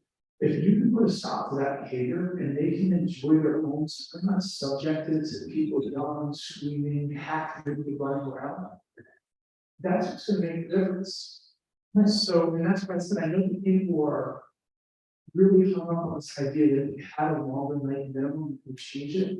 I think in order to really have an impact, you need to have 15. I would say, I think there's support to do it. I think that the anywhere between 2 and 7 doesn't make a difference. Changing that behavior, putting an end to that is what makes a difference. And I use the example, I was brought up by Chris. When you have those superintendents, we had 65 superintendents who came to Brigantine. It was a national conference. Brigantine is a model school in the country right now, with cutting edge education that they're providing. These superintendents went to see. They came in, they stayed in a number of short-term rental properties across the island. They stayed here for 2 nights. Frequented the businesses, created no issues, no problems. That is good business that we want to drive here to this community. This we need to do this for this community. And yet they didn't have a bus. Part of the reason they had the bus is they didn't have 65 different cars. So that's the balance we're trying to create. That's what I want you to focus. And that behavior. I do have a definition of resort aspect. I think we do have resort. I think the resort house does exist in Brigantine. It because of the, as you read the definition, you see about the events that are held there. And these are, they just. The nice and we are. Yeah, Does this one start to address that behavior? you didn't address it when you have the orders still there, it's still there in your code. So right, I know we're talking about the past, not something about how we move forward, and that's what we're doing. We're looking at the loopholes, looking at the conflict of information that's there, and we're working to address that to put the city in a better position to deal with it. What we're trying to deal with is the behavior. So I come back to this question, so does this ordinance that we're proposing begin to address the behavior that is becoming a nuisance in our community? If you decide to enforce what is the resort house definition in the current. But I know this is so kindness. Yeah, I am. So what's work? You're talking, no, You're talking about. The people are continuing on the bench, but I want that. You're talking about the definition of resort house under what was there. What I'm saying is what we're creating now takes away that problem. It needs to stay. how does it take it remain? That's because it makes it difficult to hold those events. It makes it difficult to advertise those events. When people go out and market, come have a wedding here, they can't do that as a violation. When someone goes and holds a wedding or wedding reception or any of that stuff in the party, actually bachelorette party, that is violation of the ordinance. It is clearly and simply defined. One of the issues we ran into, right, I want to clarify. One of the issues that we ran into, one of the properties had a women's retreat. All right, so we had our attorneys get involved, send letters, we can't do this. They said, well, it's not a retreat, we're not taking money, it's just a lunch. My wife's having people over for lunch. How can we prove that there was an exchange of money? How can we prove that they did anything wrong? Our police are not going to go kick in the door and try to arrest people. So now what we've done is close that loophole, whether they take money or not. If they hold that kind of event, it is a violation of our ordinance, and just simply having the advertisement is the proof we need in order to take legal action. So we're looking at that loophole, and we've now with this trying to close, what I'm trying to get at is all the things you're asking us to do. We are doing, and that's fine, I know you might not trust me, and that's fine, and I know that you have good reason to not trust us. And how you were treated in the past, I believe was 100% wrong. You were wrong by this. I am not this. I'm not. This is how people treated you in the past. Oh, that has nothing to do with that, Mayor Sierra. But I want you to realize that that is not me. And I ask of you to understand that all of the things you brought, we are working to address. So if you want us to believe that or not, we are working to address those. That's part of it. How are you going to, you couldn't enforce or wouldn't enforce the resort house? So I'm looking up with It's still there, how are you So- going to enforce? Mrs. Phillips, give me a second. Mrs. Phillips, you're going back to use the word would. It's not a question of would. It's a question of how do you prove what was done was illegal. And we take all this stuff for our turn. Realize, I told you this before, we had a conversation last night. Before we fight a battle, I want to make sure we're on solid ground. Our attorneys have cleaned up this to the best of their ability. There may be some exposure. One of the things we had an issue with is that we couldn't prove there was an exchange of money. We don't, it's not a criminal case. We can't go and subpoena things. We can't get the documentation we need. What we've done is look at this another way. If they're advertising it is now a violation. There's the only proof we use the advertising. We have the advertising, it's not what it says, we change your mind, it's not that. And you play with suppose if they post, and you saw the wedding that you saw there, wedding reception, there's pictures that were taken by the neighbors, there's pictures that were taken by the bride and groom and put up online. That is documentation. Our police officers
No, traditional seasonal rentals, as defined in 246-1.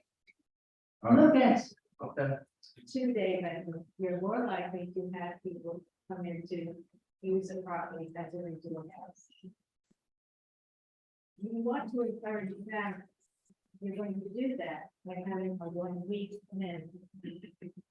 And I think it benefits the whole island, the families, rather than the groups that have been coming in and disrupting a neighborhood, the whole neighborhood. And the disruptions will continue. We've been in this since February. The original ordinance was closed back to 2017. Always there's been a reason not to enforce something. Now you're making some progress, but I think you should go beyond 2 days in. And you also. I agree. I'm sorry, you're. Got it.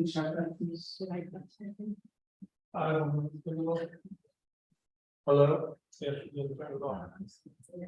one, two. No. We're gonna pause it again on the button.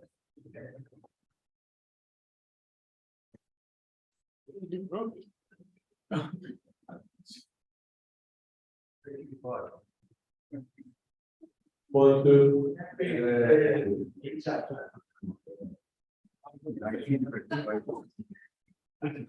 What other inspection? That's a key to the effectiveness of what you're trying to do. And question is, we have a fire official, we have a zoning inspector. So far, they don't seem to have done much in terms of addressing the issue we're facing today. So how are they going to do it in the future? How often are you going to have inspections? On what grounds are you going to? Part of the ordinance says you're not supposed to have pieces of the property used as bedrooms that are kitchens and other things. It all involves inspection. And from the impression I've gotten here before, you have been reluctant to inspect. And so if you can't inspect, you can't prove anything. What are you going to do about that now? If you look at.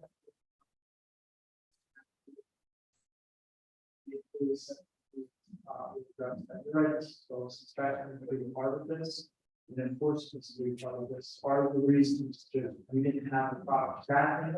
Our plan now addresses that staffing, we have people out. Part of what we do is people working on weekends. A lot of issues popped out on weekends.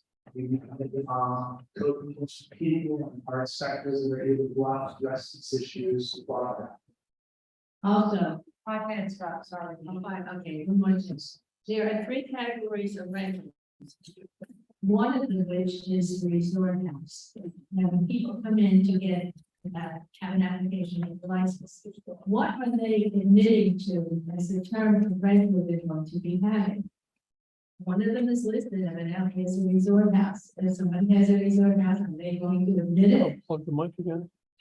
I mean, it's, you seem to think it doesn't exist anymore, but it does, in terms of it's still a commercial activity in the residential zone. And it has, the reason it's being, discussed and prohibited in so many places because it does not benefit the whole community. I hope that what you're doing is going to have some benefit, but based on the past, don't be too optimistic. And I think 1, 2 days in go with the flow in the sense that what most people is either going to eliminate it or they're going to have a minimum leave. That makes more sense. Let's see if we summarize the time. Leave, thank you.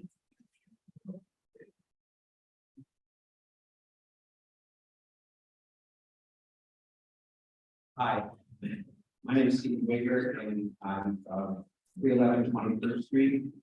And I'd like to just make a few comments to both sides of the issue. But first, thank you, Mayor and city officials for listening. Mostly I am impressed by your presentation and explaining why money for fees structure is being raised for covering potential legal fees, and any excess going to benefit tourism. To the extent that you have legal expenses, I certainly agree you should raise money to cover it. I just would like to address possible issues of unintended consequences, as we heard earlier. I want to speak to both sides because I have, my family's been renting here since the sixties, and we personally owned a house since 2005, which since I retired in 2016, we've been renting out, which is necessary to cover our expenses, we can afford to keep it. And I just don't want unintended consequences to lead to a very ordinary rental property like my own from adversely affected. So to speak to both sides, being on 21st Street, we actually overlook two houses, which I think most people would consider among the party houses, which are racking up fences, and we've seen lots of people go in and out, and they generally are very respectful and do nothing wrong. They party during the day, they keep to themselves, we see no issues. However, just a month ago, we did have to call the police on them at 1 in the morning. I walked over there, they were making, don't jump in the pool, making lots of noise. They didn't respect my wishes to be quiet, so I called the police. So I had one incident that it bothers me. Same kind of thing you're saying is happening more and more. We've never had any offenses. It's our house. We only rent for a week at a time for short rental properties, and generally only have families. The unintended consequences could be what happens with these new regulations that affect my operating my rental property, and that could include things like you'll be raising $750 per year for me for 5 bedrooms, in addition to $150, which we already pay, so that the fire inspector can come and make sure that we have fire detectors in all 5 bedrooms. So you already know that we have 5 bedrooms because you look at fire detectors. So why you consider yourself short-staffed to do that? I don't know. From my perspective, being able to call the police was adequate for my problem. They called the police once, they came, the noise stopped. I don't know how bad this problem is. We need to all be sitting here and creating new regulations over it. It seems to me to be, it's just my limited perspective. Be more of the regulation we need. No, I get it, and I take your word for it that this is all necessary. I'm just saying, from my perspective, it seems like a bit too much. But in any case, if we raise this money and if there's any left over after the expense, then it goes to promote tourism, I'm all for it. So I don't have a problem paying the extra fees, but I am concerned that you may be creating some bureaucratic elements that are overkill for you. So I would just ask you to keep that in mind. For example, the parking has been raised. I mean, we have a garage, people can park there. I wouldn't want there to be suddenly questions about whether or not people are allowed to come to the parking spaces are there. I mean, it just seems crazy to start involving it. We're tracking the people. My family and people I've invited these guests to bring it, never been tracked personally. I don't believe the shore rental properties ever does an inventory of people stay at our house. It's never been necessary, and That's part of the current building strategy. Like that is. maybe they do. I don't know what they do. It has to be. Well, they don't tell me about it. If our police officers have an issue with property and people are refusing to get over their application, we are able, instead of having the conflict and should those individuals to do it to their own properties, to listen to have an issue with property, we need to go through certain individuals. And that allows our police officers to do their job.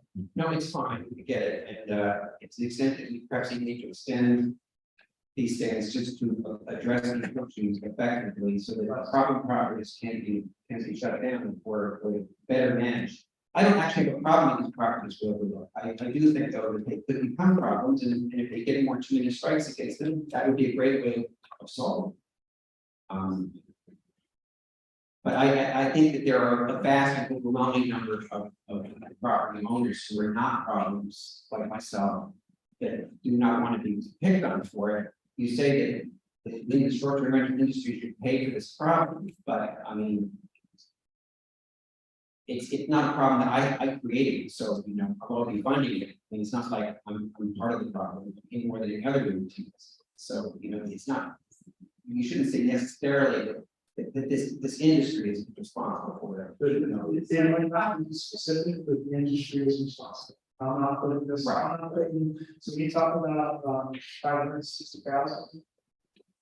It's up 3 tax rate. I'm not putting that on tax rate. There are people now who are opting on the methods. And we are going to make sure that with those issues, that is addressed by those people. And I'm not putting that on just small people who live in homes. It is an investment, it is a business. And that is my position. And I respect it's 5%. I'm not trying to get that, and as you say, But also that's what the raising taxes were, so deal with an issue that people shouldn't have to deal with. But I can just say. all right, well, anyway, I just wanted to hear my perspective, as on both sides of the. So thank you for your name. Yes, my name is Stephen Wigg. Stephen. Yes. Thank you. Thank you. Thanks.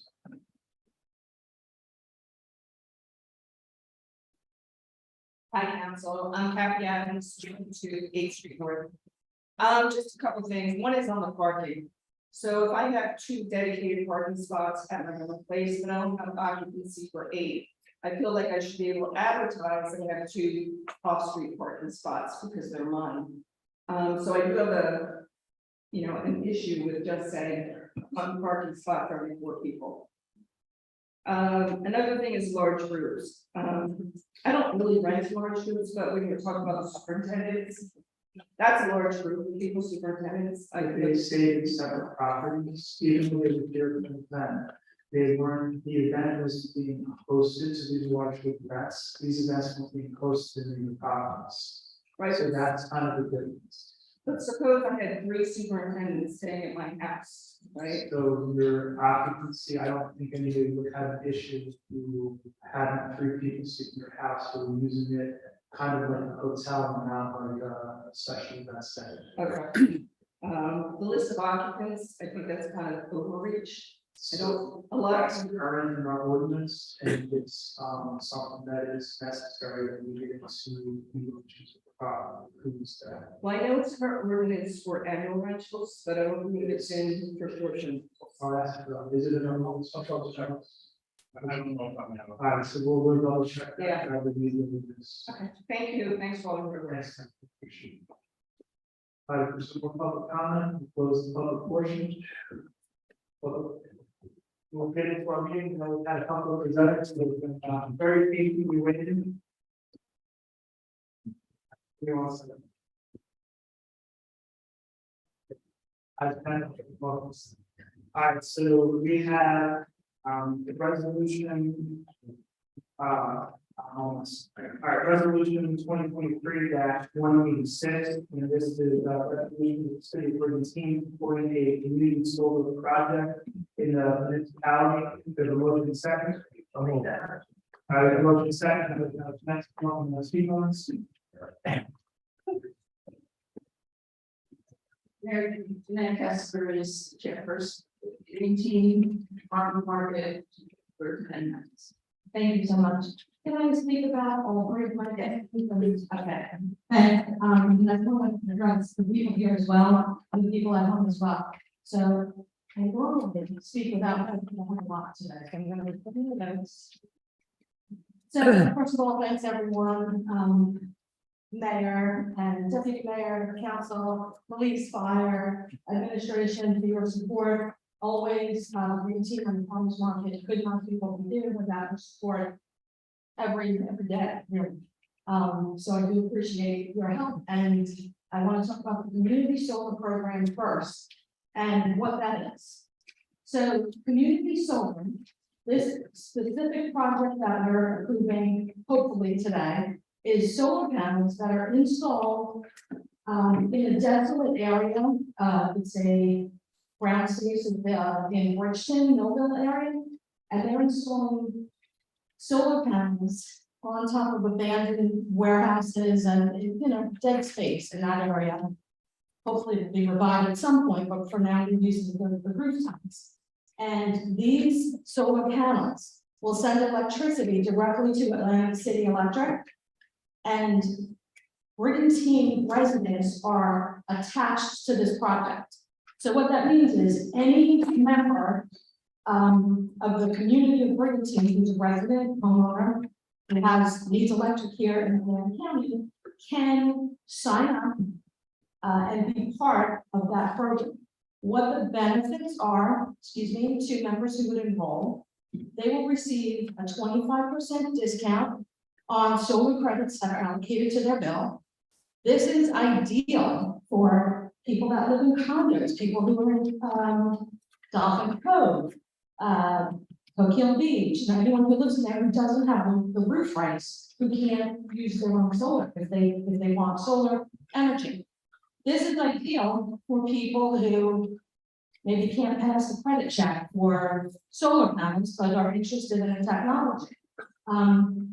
This is not as good as putting solar panels on your roof in terms of the financial, but it is a great option for people who are not otherwise inclined for a various variety of reasons. So it really is a great option for people to save money. There are a few things that we need to know about this. The first thing is the project is going to be overall, it's not just a Brigantine project. There's various communities that are attached to this project. Overall, it's going to be 51% LMI, that's low to moderate income, for those who don't know, but 49% of it is going to be for anyone who signs up. So if you don't have solar panels, if you don't want them, if you don't have roof rights, if you're interested, and you sign up soon, you might be in that 49%. And it is a 25% guaranteed discount on the solar credits allocated to your bill and a discount on the delivery. So that really is a win-win for people who fall into that category. So hopefully the city council will approve the draft resolution and giving support that will allow us to proceed with it. And it will get us a lot of sustainable Jersey points. We all know about the points. I have, for engagement purposes, a large stack of information. I would like permission to put these in the lobby here. Okay, there's a QR code. You can find out more information. Okay. Number one, thank you so much. Number two, the local health assessment and action plan. Poor Shirley waited for hours. She just left a few minutes ago, but she was integral in helping us with this project, and I didn't want to thank her publicly, but she's gone. So the local health assessment and action plan. This was something that we worked on for 15 months. We started last June.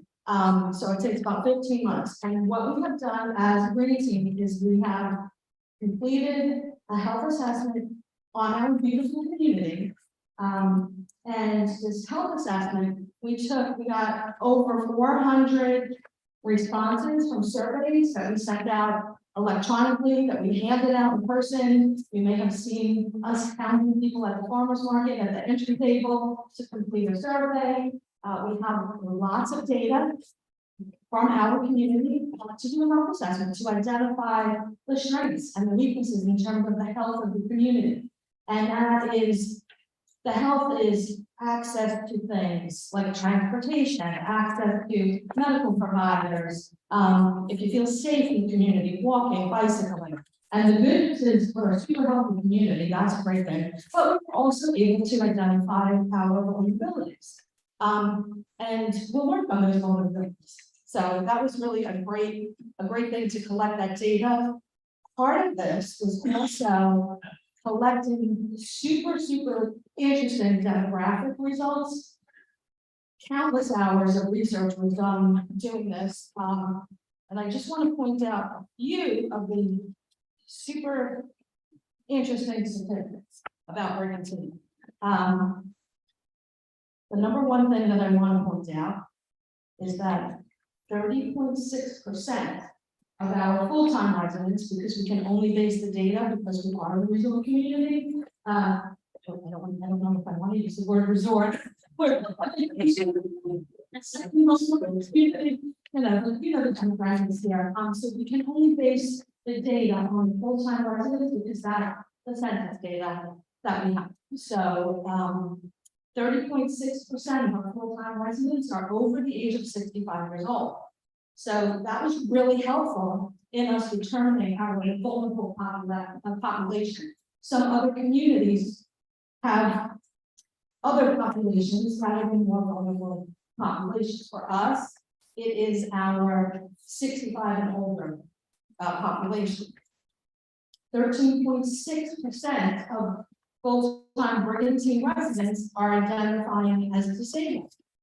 Another really interesting statistic when we're considering resources even for the Brigantine, how we're going to spend money we make, maybe it is to add another wheelchair mat on the beach based on that 13.6%. Just something for the city to consider. And for us to consider when we're making recommendations for our money as well. But other super interesting ones, there's plenty on here. There's poverty rate, which is under 7%, average household income, single parent households. We are super low in poverty in single parent households. 2.4% of households in Brigantine don't have a car. 94% are high school graduates, which is great. But this is my favorite statistic that I want to share. And the average life expectancy part of this, and I will email to all council members because I have to have that we talk about this. I think we can have this in the minutes that I talked about this and a memo that it was presented to council for sustainable tourism purposes. But super interesting, the state of New Jersey life expectancy is 80.5 years. Our neighbor, Atlantic City, 65.8 years. That's the life expectancy, right? That's 15 years younger than the state average. Here in Brigantine, 82. So we are so fortunate to have such a high quality of life. We have, a larger life expectancy. And another interesting statistic, we have CRO homeless population, and again, in comparison to 225 listed in our neighborhood in the city. So this health assessment really was, even for me, I thought when we started it, I'm always looking at the action items, we're gonna get points, we're gonna get to silver. And I was like, oh, we don't really have a vulnerable population. Until I started digging in, the more information Shirley collected, and we had fingers everywhere. We had people in synagogues, people at churches, people at the women's club, the BFW, everywhere, getting people to fill out those surveys. The information was really amazing, and I do hope that we can get it approved. And just documented that I presented that data. And then the last part of my presentation here is the community diversity and equity profile, which was also completed as part of this. And again, that's something that was sent to City Council. We don't really need any actions on that, but it's just important that you have that information. And then I get a memo back that it was received and reviewed for sustainable tourism purposes. Thank you, everyone. And I take them on night.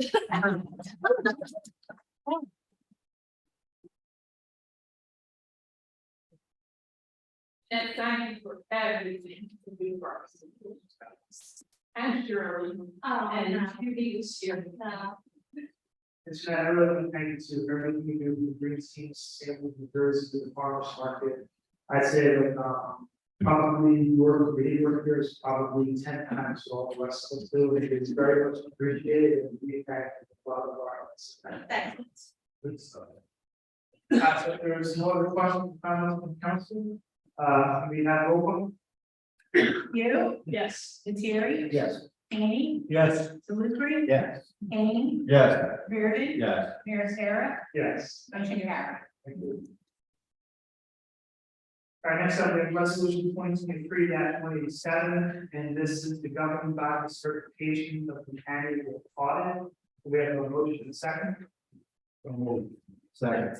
Turn it over to our auditor, Jan Casello. Thank you, Brad. So as you know, we have to have one every year is required by the state, and I'm very happy that you told us to do it. And the results, if anybody has a report with them, sheet 116, page 116. Recommendations, none. There's nothing that we had to report to the state that was any violations that. Your financial stability, as we've talked many times, is very good. Your budget prospects is excellent. You're not one timers on different revenues, or expenses, your budget is what it is, it's straightforward. I met with Tiger 2 weeks ago, 3 weeks ago, I guess, to outline what's going to happen in 2024. We talked about capital items, which is a need, it's never being elected. It's, trying to move on capital items, and there's room to do it. The last year was the boom year with 22% increase in health benefits, 17% increase in pensions. We had some increases in other insurances. Right now, the numbers are coming out are much smaller. So hopefully this budget season will not answer the last one. There were two management letter comments that are insignificant, but to be brought in. The CFO's addressing both of them already. So that often the issue is not really that major, would be fine instead. So happy to report that you're in good shape, you're well run. It's going to continue. No reason to think it's not going to continue, and look forward to next year. Again, I'm going to keep all over your guidance for the years to really put our city budget in a really strong position. And I'm glad that I will work together really well. But I think it's important to, we're a lot of the municipalities able to make investments in the community, are able to, some things repairing roads. We're working on that every year, repairing a lot of towers, making investments to keep Brigantine clean. A lot of that is hard work and I think it's it's a bigger than talk so much. But it is a lot of effort, a lot of it comes down to volume and that is something that we've been asking for talking a lot about, and I look forward to getting that. Great. So, there's no other comments. One question, man. Who did you cross when you put in the number 9 slot? But I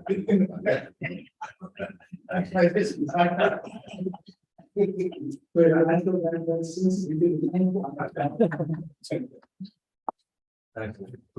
thank you. there's no comments, we have a roll call. You? Yes. Lettieri? Yes. Hany? Yes. Delivery? Yes. Hany? Yes. Meredith? Yes. Sarah? Yes. Motion carried. Thank you. Thank you. Thank you, sir. Next up. Four, man.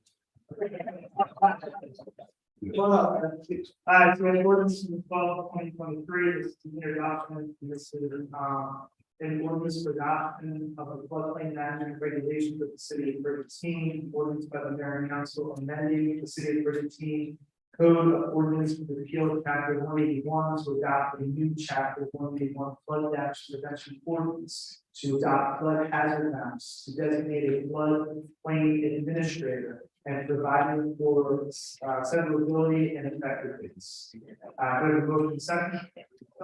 Second. All right, I'll turn it over to the Edson. Thank you, Mayor, thank you, council. Actually, do.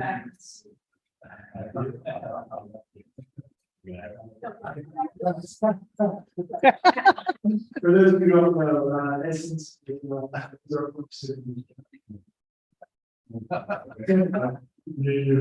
as you provided a good summary. The ordinance before you, seeking the introduction, amends our city code.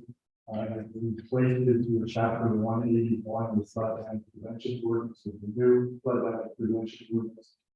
That's something that the state of New Jersey and FEMA put together every so often. We updated the ordinance, it provided to us as we participating community in the CRS program. So we are required to adopt this ordinance. They generally is the same, as you said, it provides what the regulatory basis are for enforcement, so on firm lands. To demonstrate what firm lands we will be enforcing, it provides the freeboard, it provides the suspension improvement regulations, things like that. It's basically the framework for our instruction office to enforce what defined development improvement. The like I said, we do this amendment every year, the last time we did it in 2018. The two changes I'd like to bring to your attention tonight, not significant changes, but one is this ordinance differs from the one that we've been replacing. This ordinance requires that the mechanical equipment, the electrical and plumbing equipment be constructed to the design flood elevation, which is your base flood elevation established by FEMA by the firmament, and plus your 3 foot that you establish. And so this ordinance establishes a 3 foot 38 and an 89 zone, which is the design flood elevation would be elevation 12. So your typically what our current ordinance says, your finished floor has to be 12. Your plumbing, your electrical, your mechanical equipment can be at the top. So that could be underneath the floor framing of the house. This ordinance changed that, and that's a requirement that comes from the DEP from FEMA. So you no longer be allowed to download the road, or at least one of the design flood elevation. You'll have to do the flood elevation twice. The result will be either buildings will construct a floor or foot high. But still have to be compliant to the height, so maybe shrink the first floor to 9 feet. Or they'll have to put sockets in their ceiling of the first floor to be upward to be up there. You'll also have your electric panels, your electric meters, that's the outside of the building that have to be a foot high. Your air conditioning compressors will have to be a foot high. So there are things that would be a little weird, I think you may see more of those platforms that have to be constructed so that the electrical. So you may see these things that we're hearing from builders, that these are requirements to stay compliant with the DEP for our serious stuff.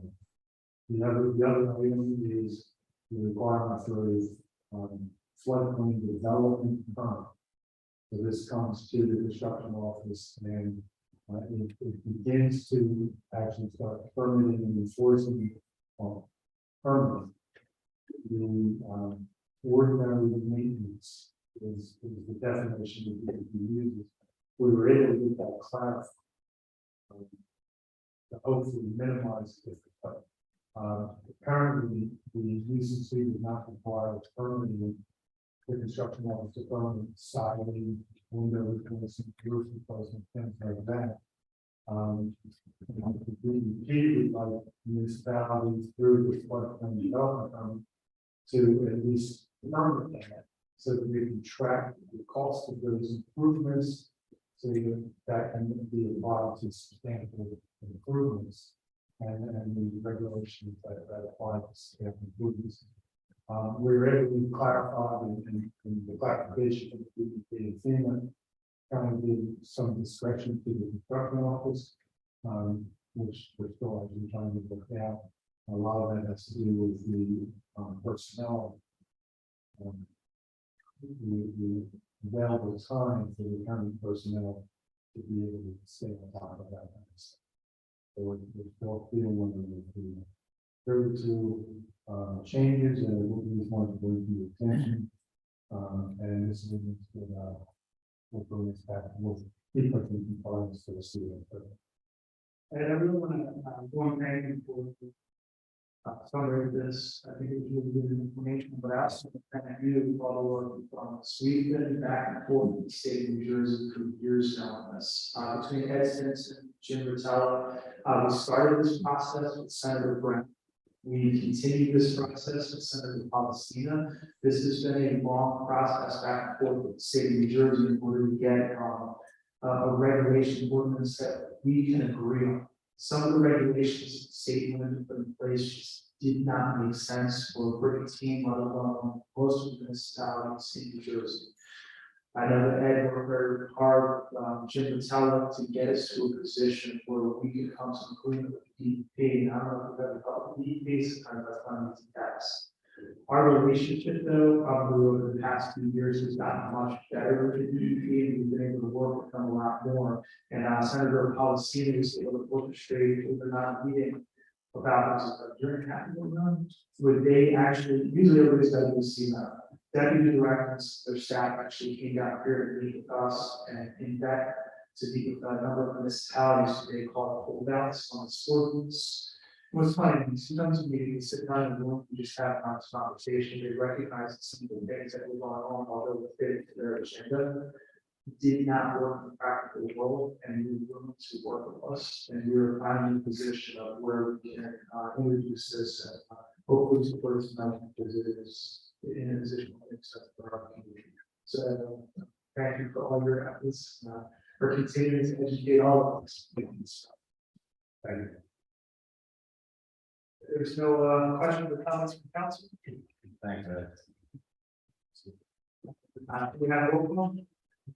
You? Yes. Lettieri? Yeah. Hany? Yes. Delivery? Yes. Hany? Yes. Bearden? Yes. Mayor Sarah? Yes. Motion carried. Thank you.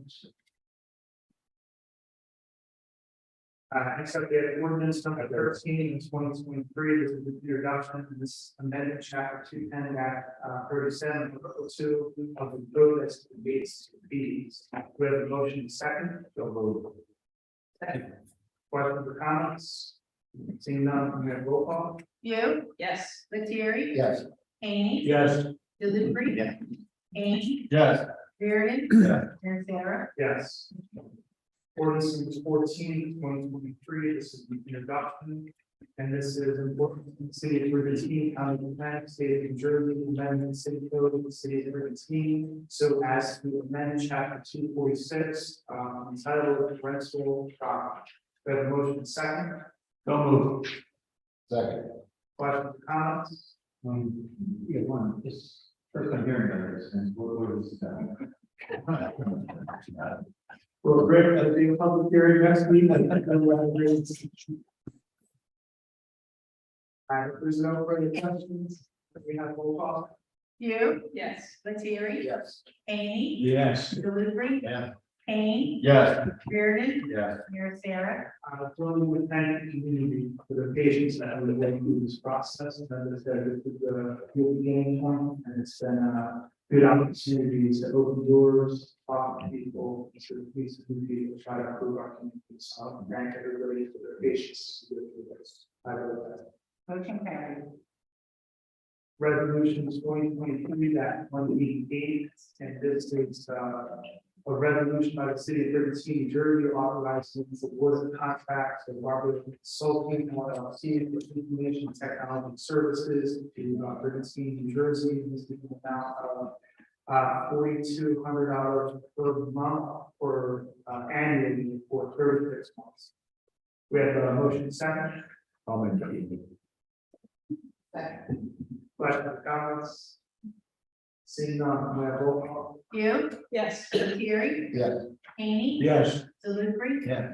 Kane? Yes. Bearden? Yes. Mayor Sarah? Yes. Motion carried. Resolution 2023 189, and this is a resolution of support from local government body authorizing the COVID-19 American Rescue Plan Boardwalk Preservation Fund application funded by the New Jersey Department of Community Affairs. We have a motion second.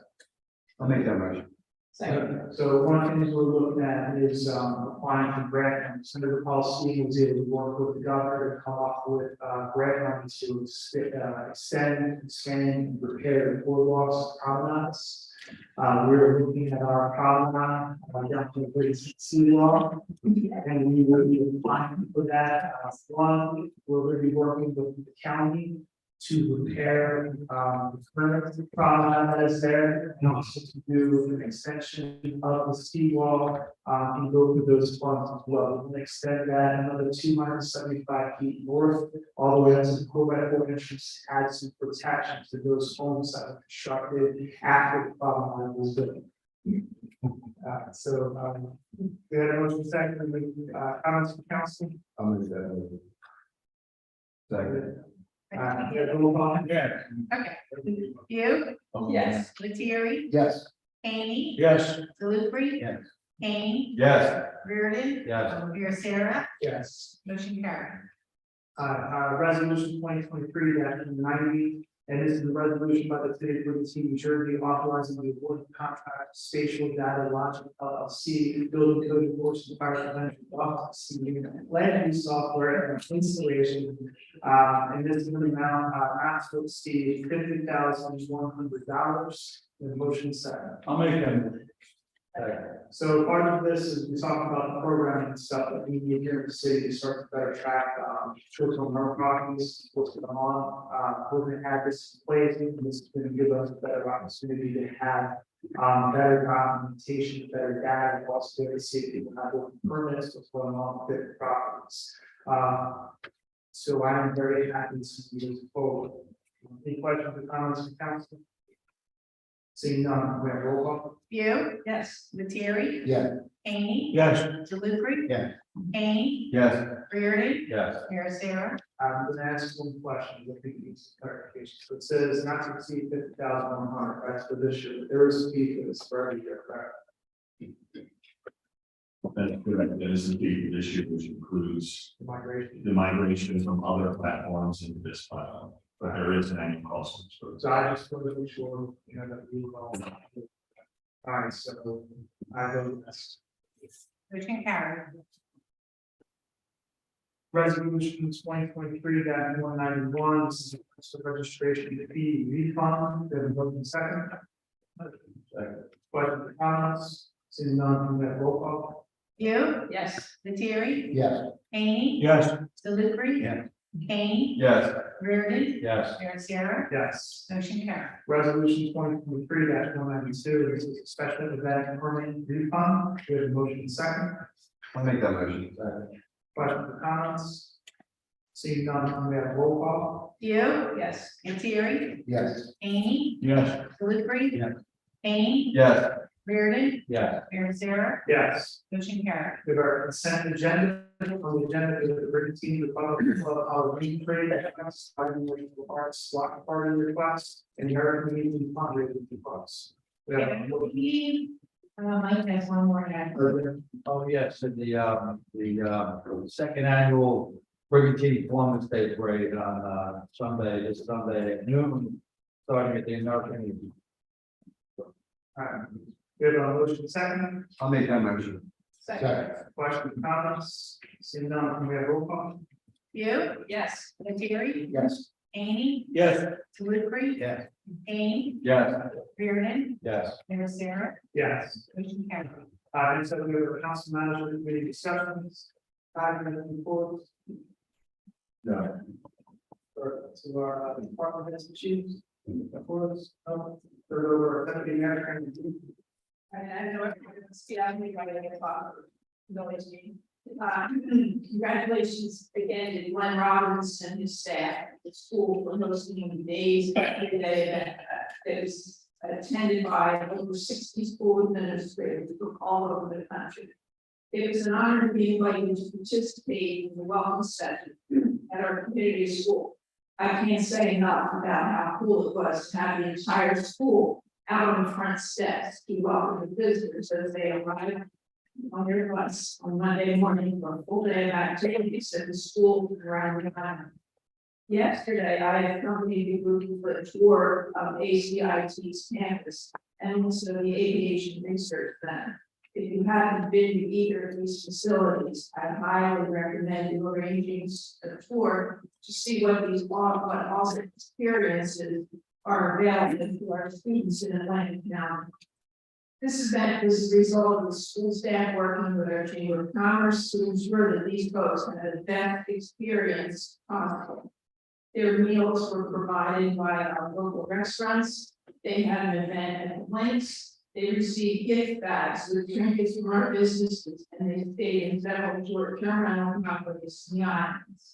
This was truly a collaboration of the entire Brigantine community. Thank you to all who participated. That's it. So, Council Paul, I just want to thank everybody for showing up tonight and voicing their opinion. And your opinions are not taken lightly. We do think about what you say to us. Also, after 3 weeks of storms, the beach is still there. I check it for you. That's all I have. Go down to Council Bernstein. Thank you, Mayor. Just want to piggyback off of Paul's comments. We do thank the public for being here throughout starting in the summer before we input. It was very well taken, and it was definitely a robust discussion that we could have joined. So, and thank you. I know all the council is grateful for that. Also want to thank Councilman Galupi just for a little levity that he added earlier as to the certain what's this issue all about, and heard a little bit about it. That's about it. Thank you very much. Oh, I also just want to thank the fellow council members just for the team up. Thank you. Thank you, Mayor. I want to thank you, Councilman Haney, for being Councilman Haney. In every possible way. I'm going to also have to re-listen to the audio from tonight's meeting, because if I'm wrong in this, please correct me. I did not hear you thank and praise Councilman. I said administration, and I sat down here and I said, I was including him in that, and I didn't thank and praise him directly, and I should. The Department of Public Works makes it all happen. Makes it all happen. Thank you, John. There we go. And I apologize. And Councilman Haney has also informed me of the 808 first pitch. He's on time. We're really shooting to go home. Councilman King. I just want to thank the short-term finance committee, the amazing job guys did. I know it's a ton of work. Listening to everybody and all parties involved on both sides. I just think it's a great platform to start off on. Great start. We can be tweaked a little bit as we go. Things need to be changed. They can be.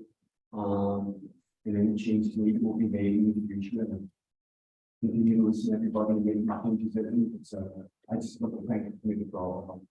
That's it. Thanks. Councilman Mike. Thank you, Mayor.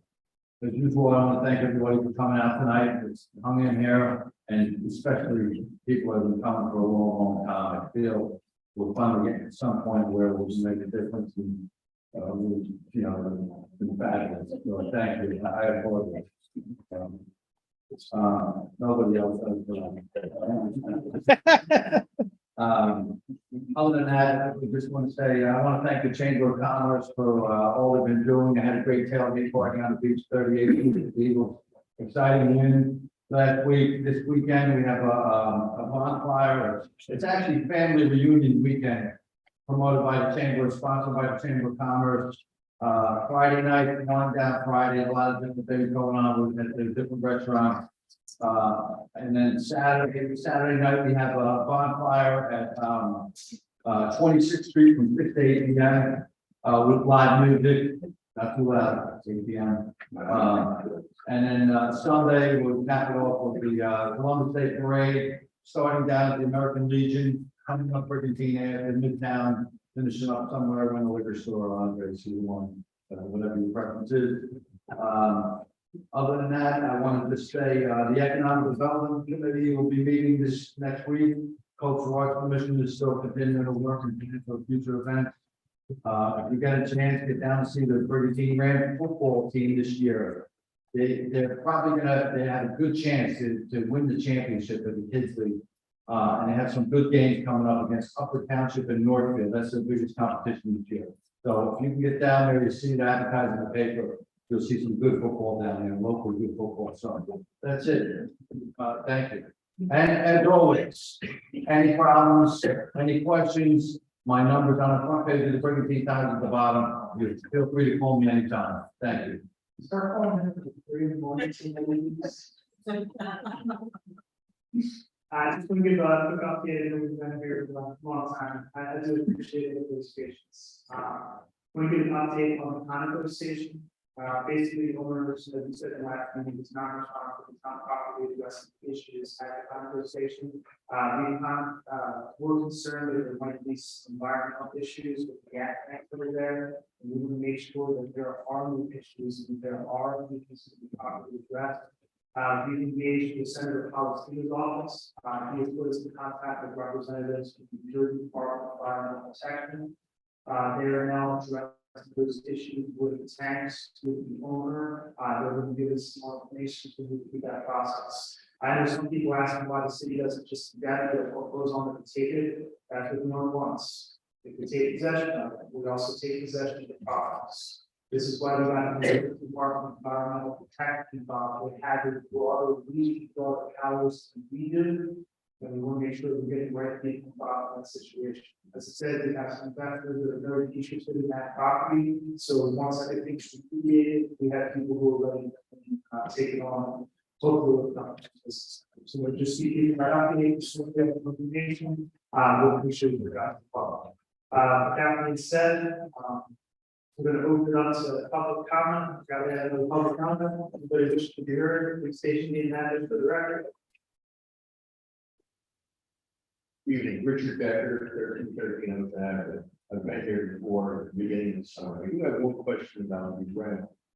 What makes short term and what makes long term, the number of days? Take that sort of time.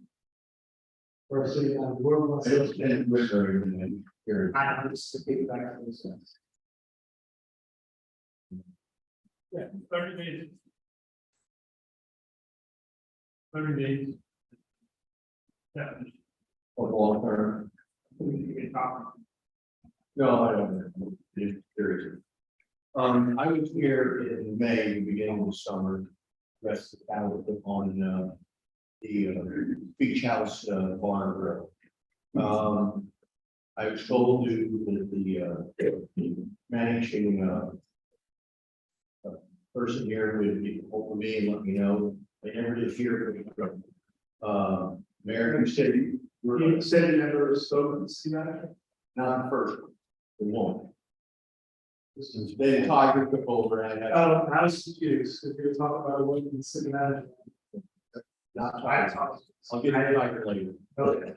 Okay, you say you knew the people who make the law like that. And I could go up and see what we could do about the issue.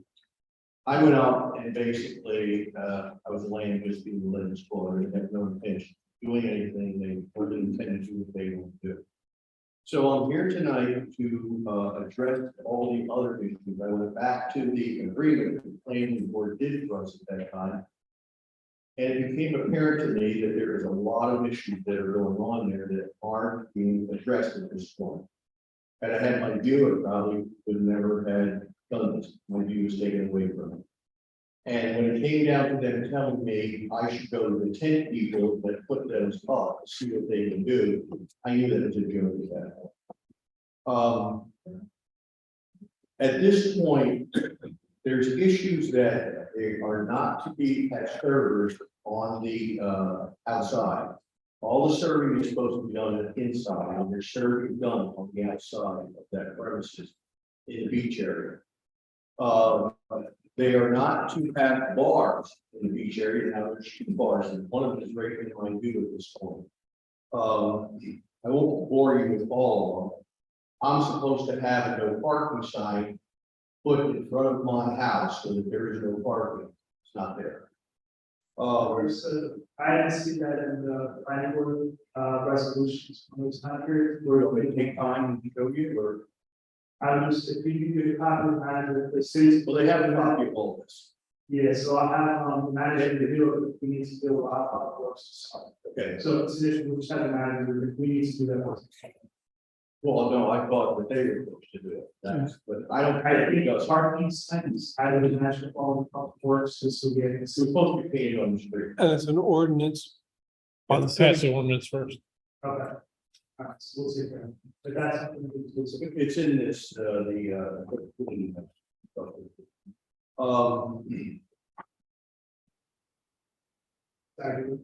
I'm sorry, I don't need to get one of those here.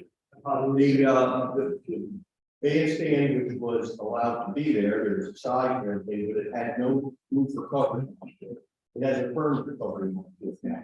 The hostess stand was only to have a canvas, now a permanent, covering on top of that. Like I said, the big one to me is why are the bars that are outside clearly stated we were allowed to have them just temporary for weddings and receptions, things like that. They weren't allowed to do that, and now they got two of them out there. I don't understand why that was allowed. And the other one is the serving outside, how they got to be able to do that. We mentioned tonight in short-term rentals and parking. The parking's a little better, but still, there's a lot of people, and they've been given a lot of collateral, but they don't have the parking in that area. The other thing is, as far as I know, you're not allowed to put permanent structure on the beach.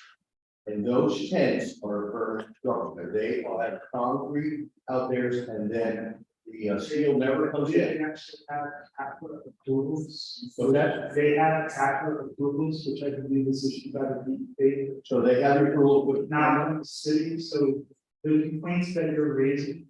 We actually have done the research complaints with the owner, so when the new owners took over and they started to do construction. What that triggered is an inspection process by the city, which had brought back to all of those. City manager has been working with those owners, they do for the planning board, present their case of what it is they want to operate, how they're operating, and the planning board. I don't know if it's the next meeting or the following meeting.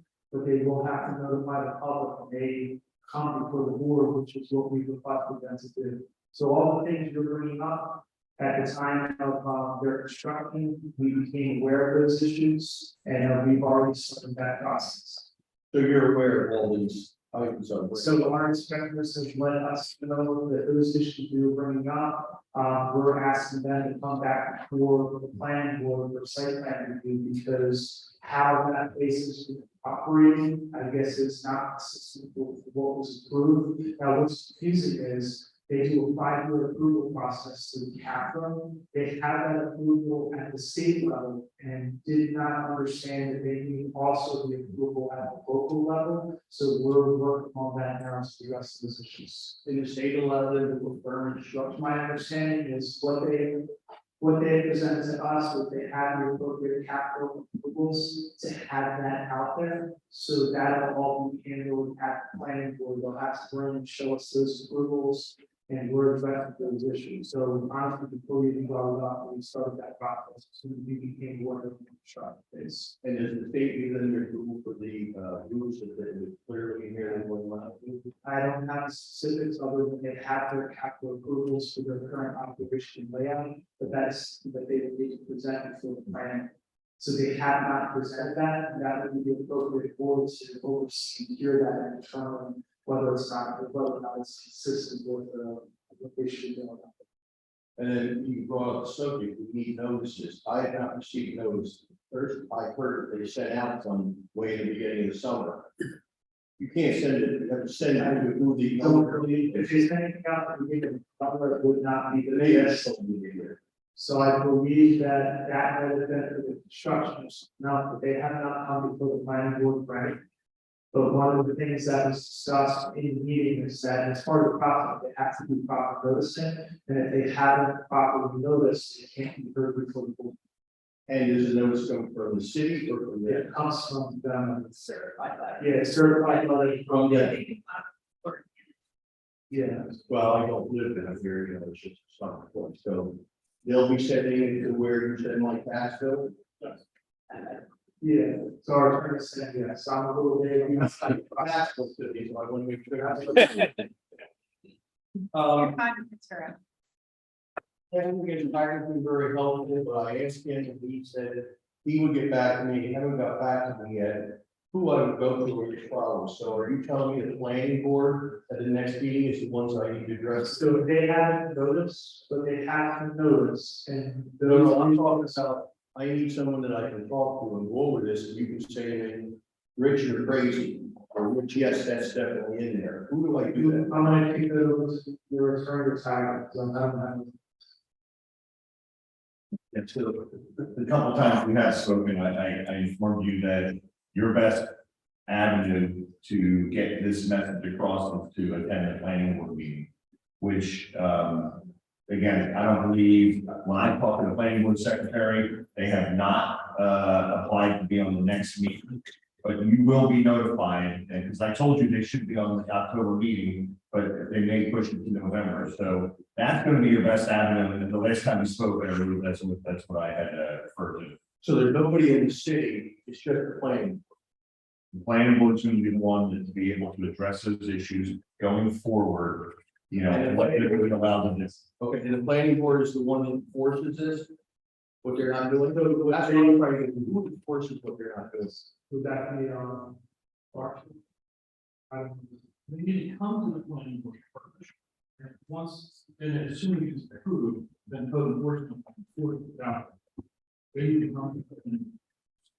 Once they do file that application, it's right to review it, and that's what the note is about. The plan will be on file with your building. And with that, planning board secretary not gonna be able to answer these questions. I'm not asking about the new one, I'm asking about what they already agreed to and they're not doing. Who enforces this? In other words, they've already violated the agreement. Who is the person? I violated the So he agreement. wants to file a complaint, so if he wants to file an official complaint about how they're operating for the city, he file that complaint. So that they can investigate, yes. With the, Mark Gonzalez. Yeah. So our Mark, you would file. Building officer, Yeah, so with Mark, you would file that official complaint. meet with him or just give him a writing? I think it's better if I meet with I think it's, yeah, talk Okay. to them, and try to find, because I feel like you might do a little more in-depth answer. Well, I have all the things that I went through with my counselor, and, you know, what I want to ask. All right, But I would like to add to, just beyond, how our zoning official handles it. When that comes to the planning board, you should definitely come speak to the planning I board will. about the impact, your views, what you think about that. This planning board has to make a decision as to whether they're going to move things, not move things, and that's where your voice would be that. Okay. Thank you very much. Thank you.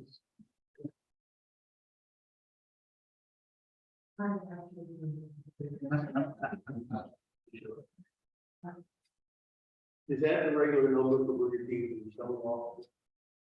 Yes, 7,600. I don't know his extension, but you No, can, I don't need the extension, just the regular. It's regular. yeah. You got extension 261. Up to, so 609, 266, 7,600, extension 261. That'll get into construction. Thank you. Manage Hills 308 Street. Turbines. Yes, the shared services agreement with Long Beach Island, you said you would love to have something available at this meeting. This turbines. I was the last one, all right, so yeah, we're still waiting on the shared service agreement from state LBI. Or state LBI, sorry, so we spoke something about that. We're still waiting on that from Long Beach Township. They've already got to share information. They said that they're going to include us in the first round as it is. We need to share service agreements and the second round. I've asked the city manager to follow up with their business administrator. They have not done it. So we're going to follow up again. I actually asked representatives from the Brigantine Beach if they can follow up as well, because we're just waiting on that shared service. So I believe for the council is here that they intend to join in with that. Yes, and thank you for your leadership on that, particularly at the fundraising. That is appreciated. very much.